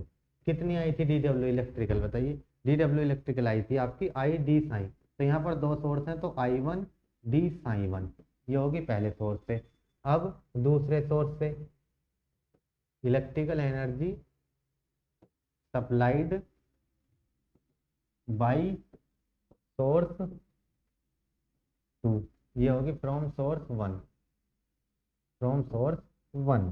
पहले सोर्स से इलेक्ट्रिकल एनर्जी, अब होगी दूसरे सोर्स से। तो इसमें क्या हो जाएगा, डी डब्ल्यू इलेक्ट्रिकल, इसमें भी 1 2 कर दो इलेक्ट्रिकल में भी, तभी तो पहला और दूसरा पता लगे, 1 2। तो I2 डी साइन 2, डायग्राम में I2 मानी होगी, फ्लक्स लिंकेज साइन 2 माना है, तो I2 D psi 2। Sign 1 sign 2 आपको पता ही है, फ्लक्स लिंकेज है आपके। अब साइन 1 और साइन 2 की वैल्यू अगर हम निकालें, तो साइन 1 क्या होगा, साइन 1 होगा आपका L1 I1 plus M12। M क्या है, म्यूचुअल इंडक्टेंस, ठीक है, M क्या है, म्यूचुअल इंडक्टेंस। अब यहाँ पर क्या है, किसके बीच में होगा म्यूचुअल, एक स्टेटर एक रोटर, जैसे ट्रांसफॉर्मर में चलता है दो वाइंडिंग के बीच में, यहाँ पर किसके, स्टेटर और रोटर, यही तो है, एक स्टेटर एक रोटर है, तो दोनों के बीच का म्यूचुअल इंडक्टेंस होगा M12। तो L1 तो इंडक्टेंस हो जाएगा स्टेटर का, L2 हो जाएगा रोटर का, I1 हो जाएगी स्टेटर की साइड की करंट, I2 हो जाएगी रोटर की साइड की करंट। चलो पहले इक्वेशन लिख लेते हैं, L1 I1 plus M12 I2, equation 3। और साइन 2 की अगर बात करें, तो L2 I2 प्लस M12 क्या हो जाएगा आपको, ये 2 1 1 2 कह दो, ये 2 1 कह दो, दोनों एक ही बात आनी I1 के, ठीक है, इक्वेशन नंबर 4। अब देखो यहाँ पर जो हमने टर्म लिखी हैं, ये क्या क्या है आपकी टर्म। साइन 1 आपको मालूम है, साइन 2 मालूम है, पहले ही लिख दिया हमने, I1 I2 लिख दिए हैं, तो बचा कौन, L1 L2 और M12 M21, यही तो बचे। L1 क्या है, सेल्फ इंडक्टेंस, किसका, स्टेटर का हो गया ये, और L2 क्या हो गया, सेल्फ इंडक्टेंस ऑफ ये रोटर का हो गया, और M12 क्या हो गया, mutual inductance between stator and rotor, mutual inductance between stator and rotor. Stator और रोटर के बीच का म्यूचुअल इंडक्टेंस हो गया आपका M12 या M21। ठीक है, यहाँ तक बात हो गई हमारी। इलेक्ट्रिकल एनर्जी मिल गई भाई, इतनी इतनी इलेक्ट्रिकल एनर्जी सप्लाई हो रही है और इतना फ्लक्स लिंकेज हो गया, साई 1 और साई 2 आपका इतना हो गया। अब हम इनको डेरिवेशन को आगे बढ़ाते हैं। अब हम मान लेते हैं एक बार, तो मान लीजिए कि भाई ये जो है आपके क्या है, रोटर जो है घूम नहीं रहा, या पहले मान लीजिए initially both winding are unexcited, यानी किसी को भी सप्लाई नहीं दी गई। Both windings are unexcited. जब दोनों वाइंडिंग अनएक्साइटेड रहेंगी तो I1 क्या हो जाएगा, I2 क्या हो जाएगा, जीरो हो जाएगा। कोई एक्साइटेशन नहीं देंगे तो करंट क्या हो जाएगी, जीरो हो जाएगी। और स्पेस एंगल क्या मान लेंगे, स्पेस एंगल हो जाएगा theta R, space angle theta R. ठीक है, स्पेस एंगल स्टेटर और रोटर के बीच में। अब उसके बाद मान लेंगे नाउ लेट, उसके बाद मान लीजिए कि भाई हमने स्विच ऑन कर दिया और सप्लाई दे दी, supply is provided, supply is provided. तो करंट कैसे कैसे फ्लो होंगी, स्टेटर में तो जो होगी आपकी जीरो से, जीरो टू I1। रोटर में क्या हो जाएगी, जीरो थी पहले, रोटर में क्या हो गई, zero to I2 current flow हो जाएगी। ठीक है, लेकिन मान लो अभी सप्लाई पिल गई लेकिन रोटर घूम नहीं रहा। Now if rotor is at fixed position, अभी स्टार्टिंग में तो एकदम तो घूम ही नहीं जाएगा, at fixed position, fixed position पे यानी रोटेट नहीं कर रहा। जब रोटर नहीं घूमेगा तो सीधी सी बात है, रोटर नहीं घूमेगा तो मैकेनिकल एनर्जी क्या हो जाएगी, या मैकेनिकल वर्क डन क्या हो जाएगा, DW मैकेनिकल जीरो हो जाएगा। ठीक है, तो इलेक्ट्रिकल एनर्जी क्या होगी, अब अभी अभी हमने इलेक्ट्रिकल एनर्जी का फॉर्मूला पढ़ा था सिंगली एक्साइटेड में, DW इलेक्ट्रिकल बराबर क्या होता है, DW mechanical plus DW field, mechanical plus DW field, ये पढ़ा था। अब मैकेनिकल हो गई जीरो तो क्या हो गई, DW फील्ड के बराबर हो गई। तो स्टार्टिंग में क्या होगी, इलेक्ट्रिकल एनर्जी फील्ड एनर्जी के बराबर हो जाएगी जब रोटर घूमना शुरू नहीं किया उस टाइम पे। ठीक है जी,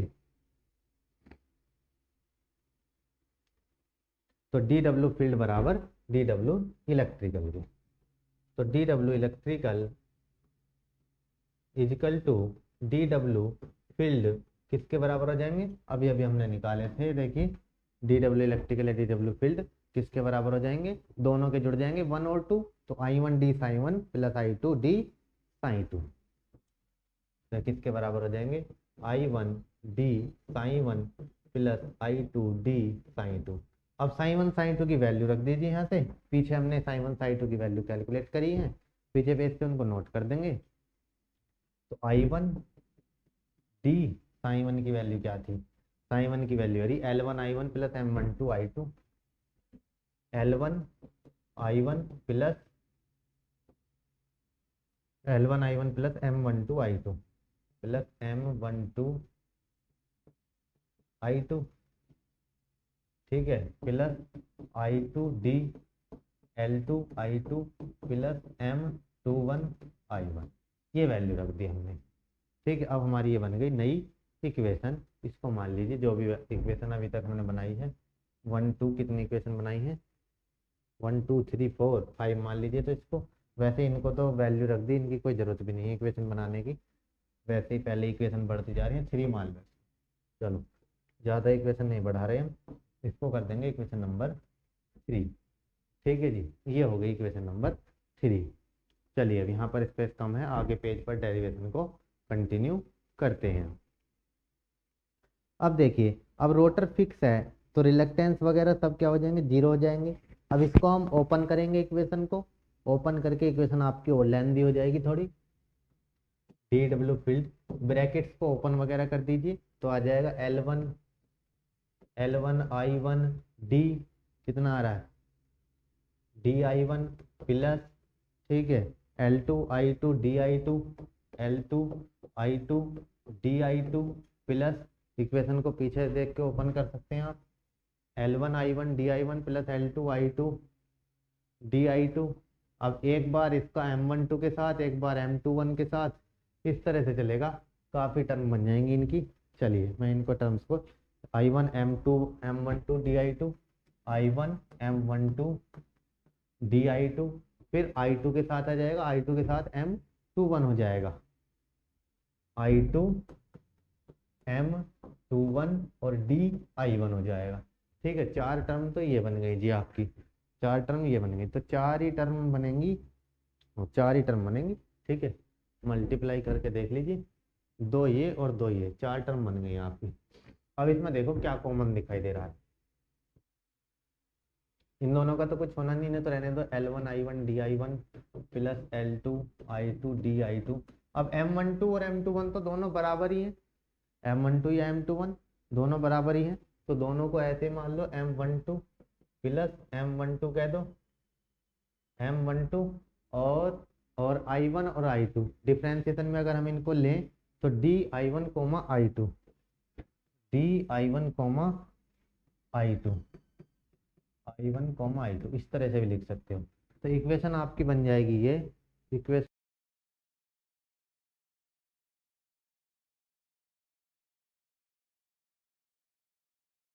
आधा घंटे में ये टॉपिक है, एक टॉपिक और है।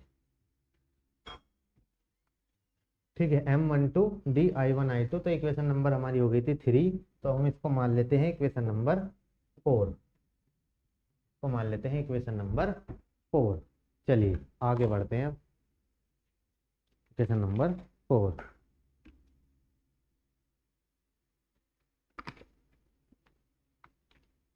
अब ये हमारी जब हुई, जब हमने क्या माना कि अभी हमारा रोटर मूव नहीं करा था, अब हमारा रोटर मूव करा तो हमने क्या मतलब सप्लाई नहीं दी थी, फिर हमने सप्लाई दी तो 0 टू I1 और 0 टू I2 करंट फ्लो हुई। तो उस केस में अब आ जाते हैं, आगे बढ़ाते हैं इसको कि भाई मोटर को चलाना हमें, तो मोटर लास्ट में पहुंचाना है डब्ल्यू एक्साइटेड पे, तो काफ़ी थोड़ा लेंथी सा डेरिवेशन है, कोशिश करेंगे जितना इजी हो सके। तो 0 टू 0 द करंट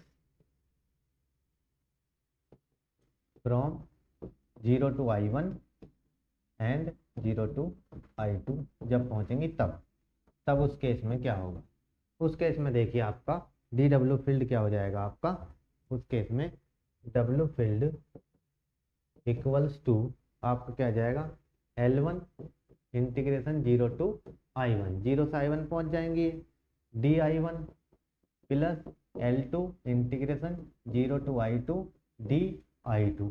अब M12 और M21, तो M12 में क्या आ जाएगा plus M12 integration 0 to I1 I2, दोनों आ गई। अब तो दोनों लेनी पड़ेंगी 12 में, तो डिफरेंशिएशन में भी I1 I2। ठीक है, ये हो जाएगा जब I1 से I2 वेरी कराएंगे। अब इसको खोलेंगे तो ये क्या आ जाएगा हाफ LI स्क्वायर, तो I1 स्क्वायर हो जाएगा पहले वाले में, दूसरा हाफ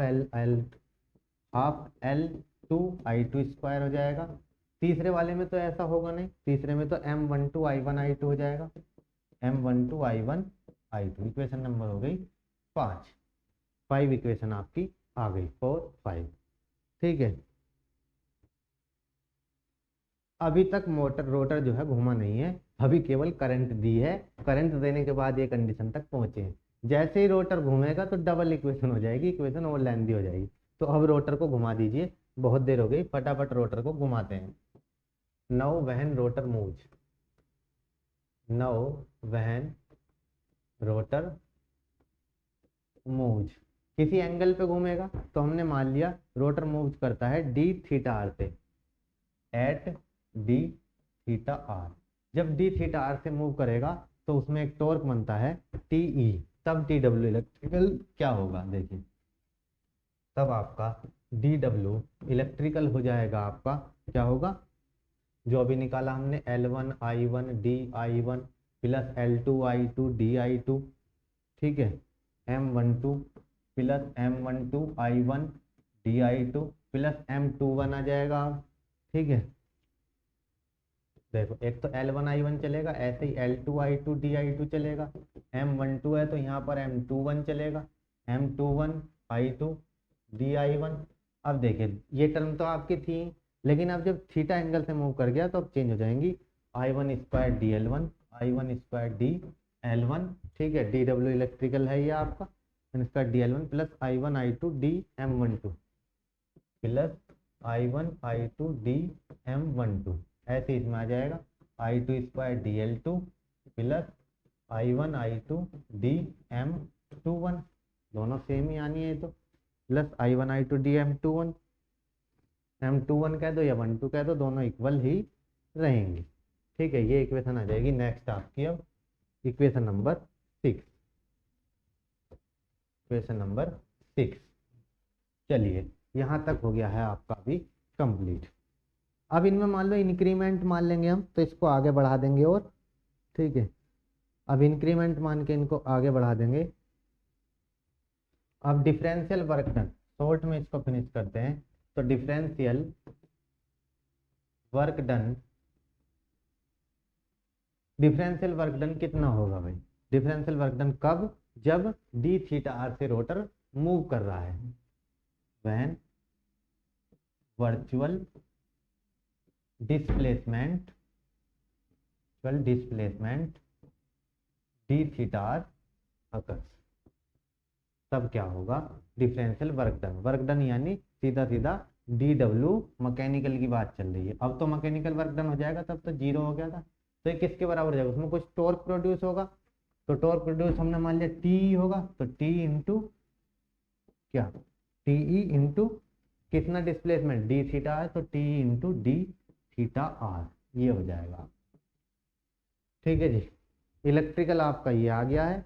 मैकेनिक आपका फील्ड की इक्वेशन निकाल दोगे आप, इलेक्ट्रिकल निकालिए तो फील्ड की भी निकाल सकते हैं। फील्ड की निकाल के फील्ड और इलेक्ट्रिकल को ऐड करके क्या आ जाएगी? मैकेनिकल आ जाएगी। तो इसमें वैल्यू करके हम इसको कर सकते हैं। तो डी डब्ल्यू इलेक्ट्रिकल क्या होता है? डी डब्ल्यू इलेक्ट्रिकल होता है D W mechanical plus D W field. तो डी डब्ल्यू मैकेनिकल की जगह हो गया T E D theta R plus D W field. ठीक है जी, अब डी डब्ल्यू इलेक्ट्रिकल की वैल्यू रख सकते हैं। जब इस वैल्यू को रख देंगे तो डी डब्ल्यू फील्ड हमारा निकल के आ जाएगा। ठीक है, तो ये हो गया आपका डबली एक्साइटेड सिस्टम। क्लियर है? डबली एक्साइटेड सिस्टम थोड़ा लेंदी है, आप जितना याद रह जाए उतना इसको करके आ जाएंगे। इसमें मेन आपको क्या करना है, इसीलिए मैं इसको आपको एक बार अभी हैंड टू हैंड रिवाइज कराता हूँ। इसमें आपको एक तो डायग्राम बनाना है डबली एक्साइटेड का, एग्जाम्पल्स देने हैं, फिर इसमें बताना है कि सोर्स 1 से सप्लाई, सोर्स 2 से सप्लाई। एग्जाम्पल सबसे बढ़िया है डबली एक्साइटेड में, हमने मान लो कोई सिंक्रोनस मशीन ही ले ली। सिंक्रोनस मशीन में क्या होता है? सीधा एक तरफ से डीसी सप्लाई देते हैं रोटर को, एसी सप्लाई देते हैं स्टेटर को। तो यहाँ पर एसी डीसी कुछ नहीं, सिंपल कोई भी एक मान लीजिए डबली एक्साइटेड सिस्टम है। ये नहीं कहना कि भाई सिंक्रोनस मशीन है, ये क्या है? हमने एक सिस्टम ले लिया, सोर्स 1 से सप्लाई दे रहे हैं ये रही स्टेटर को, सोर्स 2 से सप्लाई दे रहे हैं रोटर को। अब एक बार बता दो कि भाई हमने अभी सप्लाई दी नहीं है, तो दोनों करंट क्या है? जीरो है। तो उस केस में फील्ड क्या हो गया? जीरो हो गया। तो इलेक्ट्रिकल एनर्जी किसके बराबर हो गई? आपकी इलेक्ट्रिकल एनर्जी क्या आ गई? जो हमने अभी कैलकुलेट करके दिखाई, जब हमारा जीरो हो रहा था। तो simple I1 D psi 1 I2 D psi 2 के बराबर आ गई। फिलहाल लिंकेज वगैरह मान लो, करंट सप्लाई मान लो, सब कुछ मान लो। म्यूचुअल इंडक्टेंस M12 21 दोनों बराबर रहेंगे स्टेटर रोटर के बीच के। अपना इंडक्टेंस एक का L1 मान लो, एक का L2 मान लो। ठीक है जी, उसके बाद अब मान लो कि शुरू में अनएक्साइटेड है, तो I1 I2 जीरो है। और फिर मान लो कि भाई रोटर को जो है हम सप्लाई दे रहे हैं, तो जीरो से I1 जा रही है करंट, जीरो से I2 जा रही है। जब जीरो से स्टार्टिंग में रोटर जब घूम नहीं रहा, सप्लाई दे दी, लेकिन रोटर नहीं घूमा, तो मैकेनिकल एनर्जी क्या हो गई? मैकेनिकल वर्क डन जीरो हो गया। केवल क्या रह गया? इलेक्ट्रिकल एनर्जी किसके बराबर हो गई? फील्ड एनर्जी के बराबर हो गई। सप्लाई तो दे दी लेकिन रोटर नहीं घूमा, तो ये आ गई उस केस में। फिर क्या करो? रोटर को घुमा देना है बाद में। इसको सोल्व कर लिया फील्ड के। अब करंट I1 से I2 इनको दिखा दिया हमने सोल्व करके। फिर उसके बाद हम मान लो कि भाई मोटर घूम गया, तो थीटा आर एंगल से घूमेगा, तो मैकेनिकल एनर्जी क्या आ जाएगी? T into D theta r. तो mechanical energy plus field energy electrical equal to, यही तो होगा इलेक्ट्रिकल एनर्जी बराबर मैकेनिकल प्लस फील्ड एनर्जी। इसमें ये सब लॉस वगैरह भी हो गई। ऐड हो गए, तो T D C R plus T D W field इतना कर देंगे सफिशिएंट है। बाकी इसको आगे और भी बढ़ाया जा सकता है, लेकिन पहले ये काफ़ी लेंथी डेरिवेशन है तो मैं इसको और आगे नहीं बढ़ा रहा हूँ। क्लियर, ठीक है। चलिए नेक्स्ट टॉपिक की तरफ चलते हैं हम। नेक्स्ट हमारा टॉपिक आता है अब आपका, सिंपल सा टॉपिक है, तो छोटा सा दे रखा है सिलेबस में इसलिए पढ़ लेते हैं, कभी पूछ ले। Generation of EMF in machines, ये ज़्यादा खास टॉपिक नहीं है। Generation of EMF in machines जो टिपिकल टॉपिक है वही इंपॉर्टेंट है। जैसे डबली एक्साइटेड सिस्टम टिपिकल है, लेकिन डबली एक्साइटेड सिस्टम इंपॉर्टेंट है। एनर्जी बैलेंस इक्वेशन इजी है और इम्पोर्टेंट भी है। एनर्जी को एनर्जी 2 नंबर में पूछ सकता है, इजी भी है और आपका इम्पोर्टेंट भी है। तो generation of EMF in electric, EMF in machine, जो मशीन है उनमें ईएमएफ कैसे जनरेट होता है, बस ये थोड़ी सी कहानी हमें इसमें बतानी है। Generation of EMF in machine, तो क्योंकि ये सिलेबस में दिया है और पूछ भी ले भाई, जो टॉपिक सिलेबस में दिया है भले इंपॉर्टेंट हो या ना हो, लेकिन एग्जामिनर तो पूछ सकता है, उसको मन करेगा कि ये टॉपिक नहीं आ रहा कई साल से, इसको भी रखो इस बार, तो इसलिए ये भी करना है हमको। चलिए generation of EMF in machine. अब फैराडे लॉ की अगर हम बात करें तो according to Faraday law of electromagnetic induction, according to Faraday law of electromagnetic induction, Faraday's law of electromagnetic induction, according to Faraday law of electromagnetic induction. Faraday law electromagnetic induction के हिसाब से क्या होगा, जब आपका फ्लक्स कट होगा conductor के द्वारा या मोशन के द्वारा। देखो इलेक्ट्रिसिटी कैसे जनरेट होगी, ईएमएफ कैसे जनरेट होता है, या तो आप जो है फील्ड को स्टेशनरी रख लो, कंडक्टर को मूव करा दो, या फिर कंडक्टर को स्टेशनरी रख लो और फील्ड को मूव करा दो। तो Faraday law of electromagnetic induction कहता है कि जब फ्लक्स कट होता है कंडक्टर के द्वारा, when flux is cut by conductor, flux कैसे कट होगा कंडक्टर के द्वारा, तभी तो होगा कि भैया तो कंडक्टर को घुमा रहे हैं मैग्नेटिक फील्ड में तो उसको कट करता चला जा रहा है, या फ्लक्स स्टेशनरी है आपको फील्ड को घुमा रहे हैं। तो हम मान लीजिए कंडक्टर को घुमा रहे हैं, कंडक्टर को घुमा रहे हैं तो वो क्या होगा, फ्लक्स को कट करेगा, कट कंडक्टर, कंडक्टर मोशन और स्पीड, ठीक है, मोशन के द्वारा या स्पीड के द्वारा, तो ईएमएफ इसमें प्रोड्यूस हो जाएगा। An EMF is induced in it, तो इसमें एक ईएमएफ इंड्यूस हो जाएगा, ये कहता है फैराडे लॉ ऑफ इंडक्शन। ठीक है, अब अगर सर्किट क्लोज है, ईएमएफ तो इंड्यूस हो ही गया, और सर्किट क्या है, क्लोज है। And if circuit is closed, circuit close होगा तो आप भी जानते हैं कि क्या होगा, बताइए ओपन सर्किट में क्या होगा और क्लोज में क्या होगा। सर्किट क्लोज होगा सीधी बात है करंट फ्लो हो जाएगी, ओपन सर्किट होगा तो करंट फ्लो नहीं होगी, ईएमएफ फिर मिलेगा केवल हमें और कुछ नहीं मिलेगा, तो करंट क्या हो जाएगी, फ्लो हो जाएगी। तो there will be flow of current, अगर सर्किट क्लोज होगा there will be flow of current in it, अगर सर्किट क्लोज होगा तो क्या होगा, एक करंट इसमें फ्लो हो जाएगी। ठीक है जी, तो ये तो ईएमएफ इंड्यूस हो गया, सीधी सी बात है, मैं इसे समझाना कि जनरेशन कैसे होता है। अब मोशन या स्पीड के लिए 3 चीजें जरूरी हैं, ठीक है, तो इससे हमारा जो रिजल्ट निकला वो निकला, मोशन या स्पीड हमें लेनी है, घुमाना है, ईएमएफ जनरेट करना है, तो 3 चीजें जरूरी हैं। तो हम लिख लेते हैं इनको, और किसके लिए, मोशन, प्रोडक्शन ऑफ मोशन और स्पीड, यहाँ और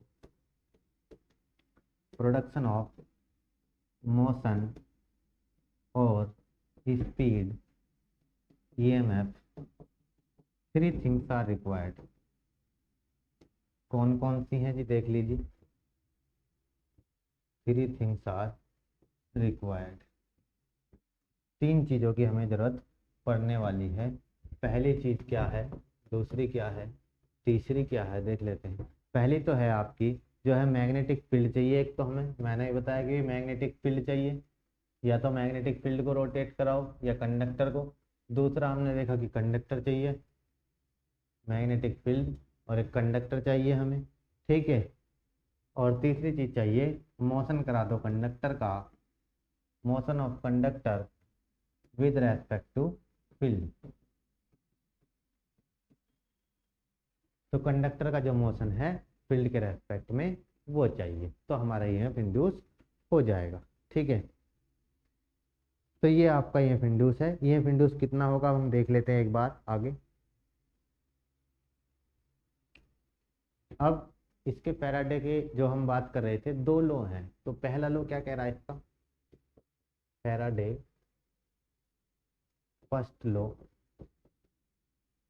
स्टेट्स दैट, जो मैंने अभी बात बताई फैराडे लॉ पहले वाला यही कह रहा है। ये कह रहा है भाई कि जब कोई हमारी क्या है कंडक्टर रखा है किसी वेरिंग मैग्नेटिक फील्ड में, तो उसमें एक ईएमएफ इंड्यूस हो जाएगा। या फिर varying magnetic field, sorry, conductor रखा है वेरिंग मैग्नेटिक फील्ड में, या फिर मैग्नेटिक फील्ड स्टेशनरी और कंडक्टर को मूव करा रहे हैं। तो यही बात फैराडे का फर्स्ट लॉ कहता है। और इसमें क्या होगा, एक करंट फ्लो हो जाएगी, ठीक है। चलो अब लिख देते हैं। फैराडे लॉ के हिसाब से हमारा जो है ईएमएफ तो इंड्यूस हो गया। अब फर्स्ट लॉ कह रहा है कि उसमें करंट फ्लो हो जाएगी क्लोज में। सेकंड में फ्लक्स की बात कर लेते हैं। तो वहन क्या कहता है, ये conductor is placed in varying magnetic field. Conductor चाहिए, ये कहाँ रखा है, placed in a varying magnetic field. Magnetic field, magnetic field हम घुमा रहे हैं, वेरी कर रहा है, चेंज कर रहा है। कंडक्टर का ऐसा ऐसा ऐसा ही रखा है। तो एक फोर्स लगेगा इसमें, an EMF is induced, electromotive force ही तो है, an EMF is induced. EMF क्या, इलेक्ट्रोमोटिव फोर्स इंड्यूस्ड। तो इलेक्ट्रोमोटिव फोर्स क्या हो जाएगा, एक इंड्यूस हो जाएगा, यानी एक ईएमएफ इज इंड्यूस हो जाएगा इसमें। जो बात पहले बताई। अब अगर सर्किट क्लोज है, इफ सर्किट इज क्लोज, तो इसमें क्या हो जाएगी, एक करंट फ्लो हो जाएगी, एक करंट फ्लो जाए अक्रॉस इट, एक करंट फ्लो जाए अक्रॉस इट। तो ये ईएमएफ इंड्यूस यही है मशीन में, और क्या है, मशीन में कैसे ईएमएफ इंड्यूस हो रहा है। ईएमएफ इंड्यूस करने के लिए तीन चीजें चाहिए, magnetic field, conductor, motion of conductor with respect to field. चलिए second, second law, second law states that, second law क्या कह रहा है साहब, सेकंड लो हमारा कह रहा है कि भाई फ्लक्स लिंकेज जो होगा, द फ्लक्स, फ्लक्स की अगर हम बात करेंगे तो फ्लक्स लिंकेज प्रोडक्ट होगा नंबर ऑफ टर्न्स के, the flux linkage is the product of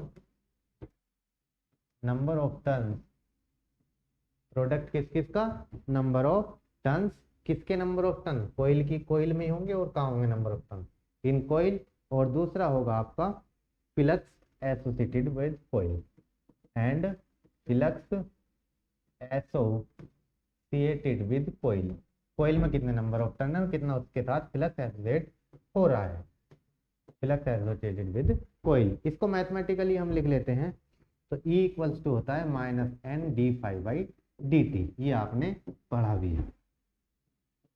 E equals to होता है minus N D five by D t. E आपको पता ही है क्या है, ईएमएफ है, एन अभी बताया आपने नंबर ऑफ टर्न्स है, और पाई आपका मैग्नेटिक फ्लक्स है। एन नंबर ऑफ टर्न्स,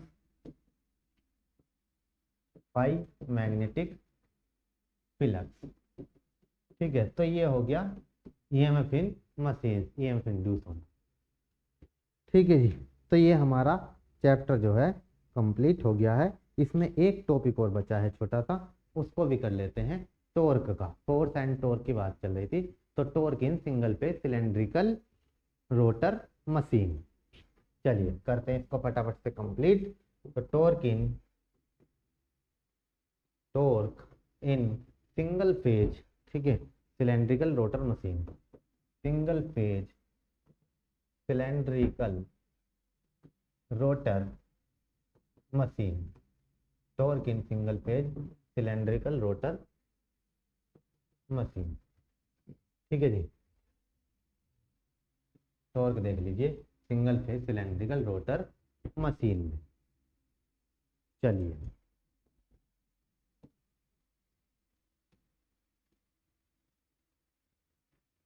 अब हम एक सिलेंड्रिकल मशीन ले लेते हैं लगभग ऐसे ही।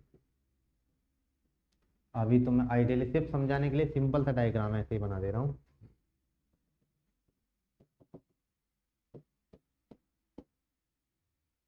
ठीक है, सिंपल सा डायग्राम हम बना दे रहे हैं।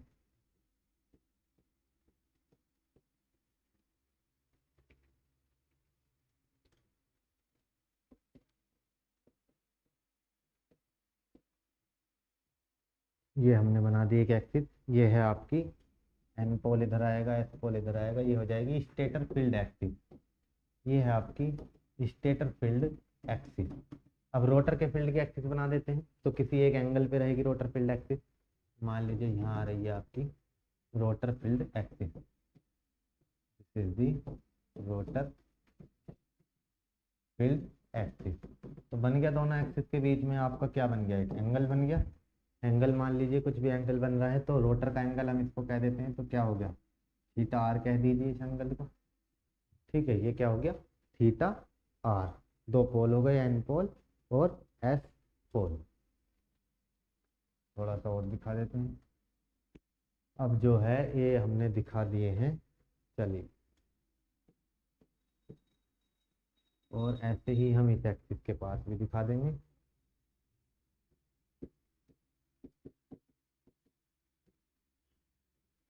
ठीक है, ये हो गया आपका एक diagram cylindrical rotor synchronous machine का। अब इसका हम यहीं पर ही बना देता हूँ मैं इसकी करेक्टरिस्टिक्स भी। ठीक है, करेक्टरिस्टिक्स के लिए स्पेस थोड़ा कम है, चलो नए पेज पर बनाते हैं करेक्टरिस्टिक्स।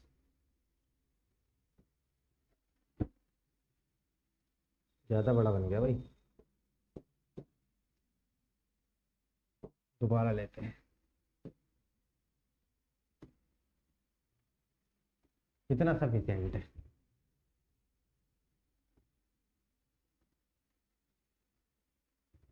ठीक है। म्यूचुअल इंडक्टेंस अगर दिखाते हैं L1 L2, ये थोड़ी लाइंस जो है तिरछी हैं, सीधी लाइंस खींची जाएंगी। ये मान लीजिए this is pi by two, pi by two आ गया पहले, फिर क्या आएगा, पाई आएगा, 3 पाई बाई 2 आएगा, 2 पाई आएगा, और आपका 5 पाई बाई 2 आएगा। 5 पाई बाई 2 के बाद क्या आ जाएगा, 3 पाई आ जाएगा। 3 पाई के बाद आ जाएगा आपका 7 पाई बाई 2 यहाँ पर। इस तरह से ही चलता रहेगा। ठीक है, अब यहाँ है आपका M12 म्यूचुअल इंडक्टेंस। इधर क्या हो गया, इंडक्टेंस। इधर हो गया आपका इंडक्टेंस। इधर क्या है, ये तो एंगल है, तो आपको मालूम ही है क्या है, ये थीटा आर है। ये क्या है, थीटा आर। थीटा आर ही तो है ये, और क्या। ये आपकी देखो, अब देखो M12 के लिए हमने ये बनाई है, ये क्या है, M12 म्यूचुअल इंडक्टेंस को दिखाया है इसके हमने। एम मैक्सिमम कितना जा रहा है, ये मैक्सिमम जा रहा है, ये है एम मैक्सिमम। ठीक है, चलिए इसको अब समझ लेते हैं। हमने मान लिया भाई ये एक सिंगल फेज सिंक्रोनस मशीन है। Consider a cylindrical rotor machine ले रहे हैं, तो सीधी बात है सिंक्रोनस मशीन ले लेंगे। Consider a single phase synchronous machine, synchronous single phase synchronous machine हमने ले ली। इसका रोटर कैसा है, सिलेंड्रिकल है, और smooth cylindrical rotor type. Cylindrical rotor type हमने मशीन ले ली, of smooth cylindrical rotor type. ठीक है, अब इसको स्टेटर को एक सिंगल फेज सप्लाई हम दे देंगे। A single phase supply is provided to stator. Stator को हम क्या करेंगे, सिंगल फेज सप्लाई दे देंगे। ठीक है, स्टेटर के इसमें रोटर की बात चल रही है, तो हम सिंगल फेज सप्लाई देते हैं टू मशीन ले लीजिए, is provided to it, rotor को देंगे। इसको हमने सिंगल फेज सप्लाई दे दी मशीन को, ठीक है। अब देखिए सिंगल फेज सप्लाई देंगे, एक इसमें वोल्ट मीटर ले लेंगे रीडिंग वगैरह के लिए, वेरिएशन के लिए। M12 म्यूचुअल इंडक्टेंस है। जब हमारा थीटा आर की वैल्यू 0 है, यहाँ पर 0 है, तो म्यूचुअल इंडक्टेंस कितना है, देखो यही तो जा रहा है, ये क्या है, मैक्सिमम है। जब थीटा आर की वैल्यू क्या है, 0 है, when theta R is equal to 0, तो M12 इज मैक्सिमम। हमारा म्यूचुअल इंडक्टेंस कितना है जब मैक्सिमम है, जब थीटा आर की वैल्यू क्या है, 0 है, तो देखो M12 क्या है, मैक्सिमम है। अब जब थीटा आर की वैल्यू 0 है, ये जो M12 है मैक्सिमम है, फ्लक्स लिंकेज क्या है, मैक्सिमम है, तो इसका मतलब क्या है, अब थीटा आर की वैल्यू यहाँ देखो π/2, π/2 कहाँ है, ये रही। जब थीटा आर की वैल्यू है π/2, तब क्या है, M12 है 0। M12 क्या है आपका, 0 है उस केस में। जब M12 0 है और साई भी जो फ्लक्स लिंकेज है वो भी क्या है, 0 है। यहाँ पर साई भी क्या है, मैक्सिमम है, M12 भी मैक्सिमम है। ये दो कंडीशन बन रही है, बस आगे का तो इससे ही चलता रहेगा।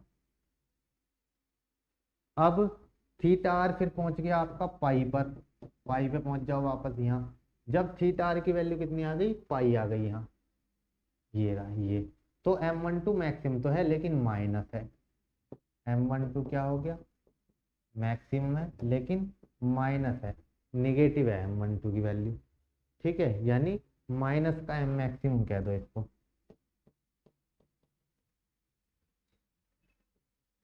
M12 क्या हो गया आपका, माइनस का M मैक्सिमम हो गया, इसको ऐसे कह सकते हैं। यहाँ स्पेस कम है, आगे दिखाते हैं चलो। जब थीटा आर क्या है आपका पाई हो गया, तो M12 क्या हो गया, माइनस का M मैक्सिमम हो गया। फिर रिपीट हो जाएगा भाई, जब थीटा आर की वैल्यू कितनी आ जाएगी, 0, π/2, पाई के बाद आगे 3π/2, 3π/2, 3π/2 पे क्या होगा, फिर 0 हो गया M12, फिर ऐसे ही आगे बढ़ते चले जाएगा। तो ये मिल रहा है इस मेजर एंगल से, तो ऐसे बढ़ता चला जाएगा ये, ठीक है। तो हम इसको शॉर्ट में अब लिख देते हैं आगे, शॉर्ट में हमारा एक बात आ जाएगी। तो M12 क्या हो जाएगा हमारा, M12 की अगर हम बात करेंगे, ये दिखाई नहीं दे रहा होगा आपको, तो हम M12 की अगर बात करेंगे तो M12 क्या हो जाएगा हमारा, M12 हो जाएगा M max cos theta R, M max cos theta R हो जाएगा, ठीक है जी। अब I1 क्या है, current in stator winding, I2 क्या है, करंट इन रोटर वाइंडिंग। अगर ले लेते हैं I1, ये तो हमें पहले से ही मालूम है, करंट इन स्टेटर वाइंडिंग, और I2 हमारी करंट इन रोटर वाइंडिंग, ठीक है जी। I1 हो गई, I2 हो गई। तो हमें W फील्ड अब निकालना है मेन, जैसे हम निकालते हैं। तो जो हमने डबली एक्साइटेड सिस्टम लिया है, सिंगली एक्साइटेड लिया, उसी की हेल्प से हम यहाँ पे डायरेक्ट लिख देंगे। तो W फील्ड हमारा जो आएगा, W फील्ड क्या आएगा, हमें किस किस के 3 वेरिएबल हो गए यहाँ पर, 3 वेरिएबल कौन से हो गए, I1 हो गया, I2 हो गया, और ये हो गया एंगल थीटा आर, क्या हो गया, थीटा आर। तो ये हमारा आ जाएगा, जो हमारा पीछे आया था, हाफ LI², तो L1I1 आ गया था, फिर L2I2, फिर I1I2 M12, half L1I1² plus half L2I2², ठीक है, plus L2I2² I1I2 M12, I1I2 M12। ज़्यादा डिटेल में नहीं जाएंगे इसमें भी, क्योंकि नहीं तो फिर डेरिवेशन जो है उसी की तरह डबल एक्साइटेड की तरह टिपिकल हो जाएगा, तो सीधा वहीं से उठा के डायरेक्ट लिख देंगे, ठीक है। अब M12 की जगह हमें वैल्यू चेंज कर देनी है। ये जो M12 है इसकी जगह यहाँ क्या आ जाएगा, ये आ जाएगा, तो half L1I1² plus half L2I2² plus I1I2 M max cos theta, ये हो जाएगी जी इक्वेशन इसमें, ठीक है। टॉर्क निकाल देंगे, W फील्ड हो गया, इसको इक्वेशन नाम दे देंगे कुछ भी, नई इक्वेशन देनी है तो 1 दे दो। टॉर्क निकाल देंगे हम इसमें। टॉर्क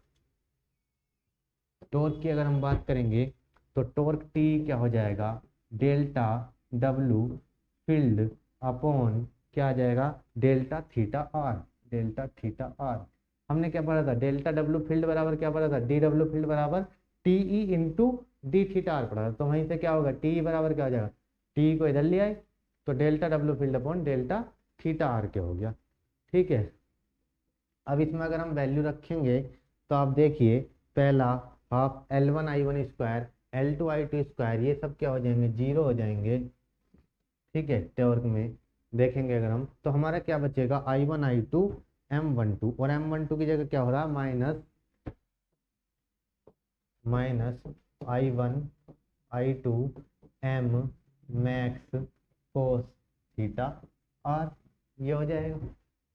ठीक है, M1 M2 सॉरी कोस नहीं, ये वैल्यू आएगी अब साइनसोइडल, तो M1 M2 M max negative में कर दिया तो साइन थीटा आर। डिफरेंशिएशन करेंगे तो कोस का क्या हो जाएगा, साइन, डेल्टा में रह रहे हैं डेल्टा डब्ल्यू फील्ड, तो कोस का डिफरेंशिएशन क्या होगा, माइनस साइन, साइन का कोस, कोस का माइनस साइन, तो क्या बच गया, minus I1 I2 M max sine theta R. This is equation number 2। ठीक है, तो ये हमारा आ गया जी यहाँ से निकल के टॉर्क आपका। तो हमारा टॉर्क की जो है पूछा गया है सिंगल फेज सिलेंड्रिकल मोटर में, तो ये हमारा टॉर्क इसमें आ गया है। तो इसी के साथ हमारा जो चैप्टर 1 है मशीन फर्स्ट का, principle of electromechanical energy conversion, वो चैप्टर हमारा कंप्लीट हो गया है। तो डियर स्टूडेंट्स, आप इस वीडियो की हेल्प से फर्स्ट चैप्टर के सभी टॉपिक्स कंप्लीट करके एग्जाम में अच्छे मार्क्स ला सकते हैं। इसके इंपॉर्टेंट क्वेश्चन आपको अलग से रिटर्न में प्रोवाइड करा दिए जाएंगे। ठीक है, थैंक्स फॉर वॉचिंग।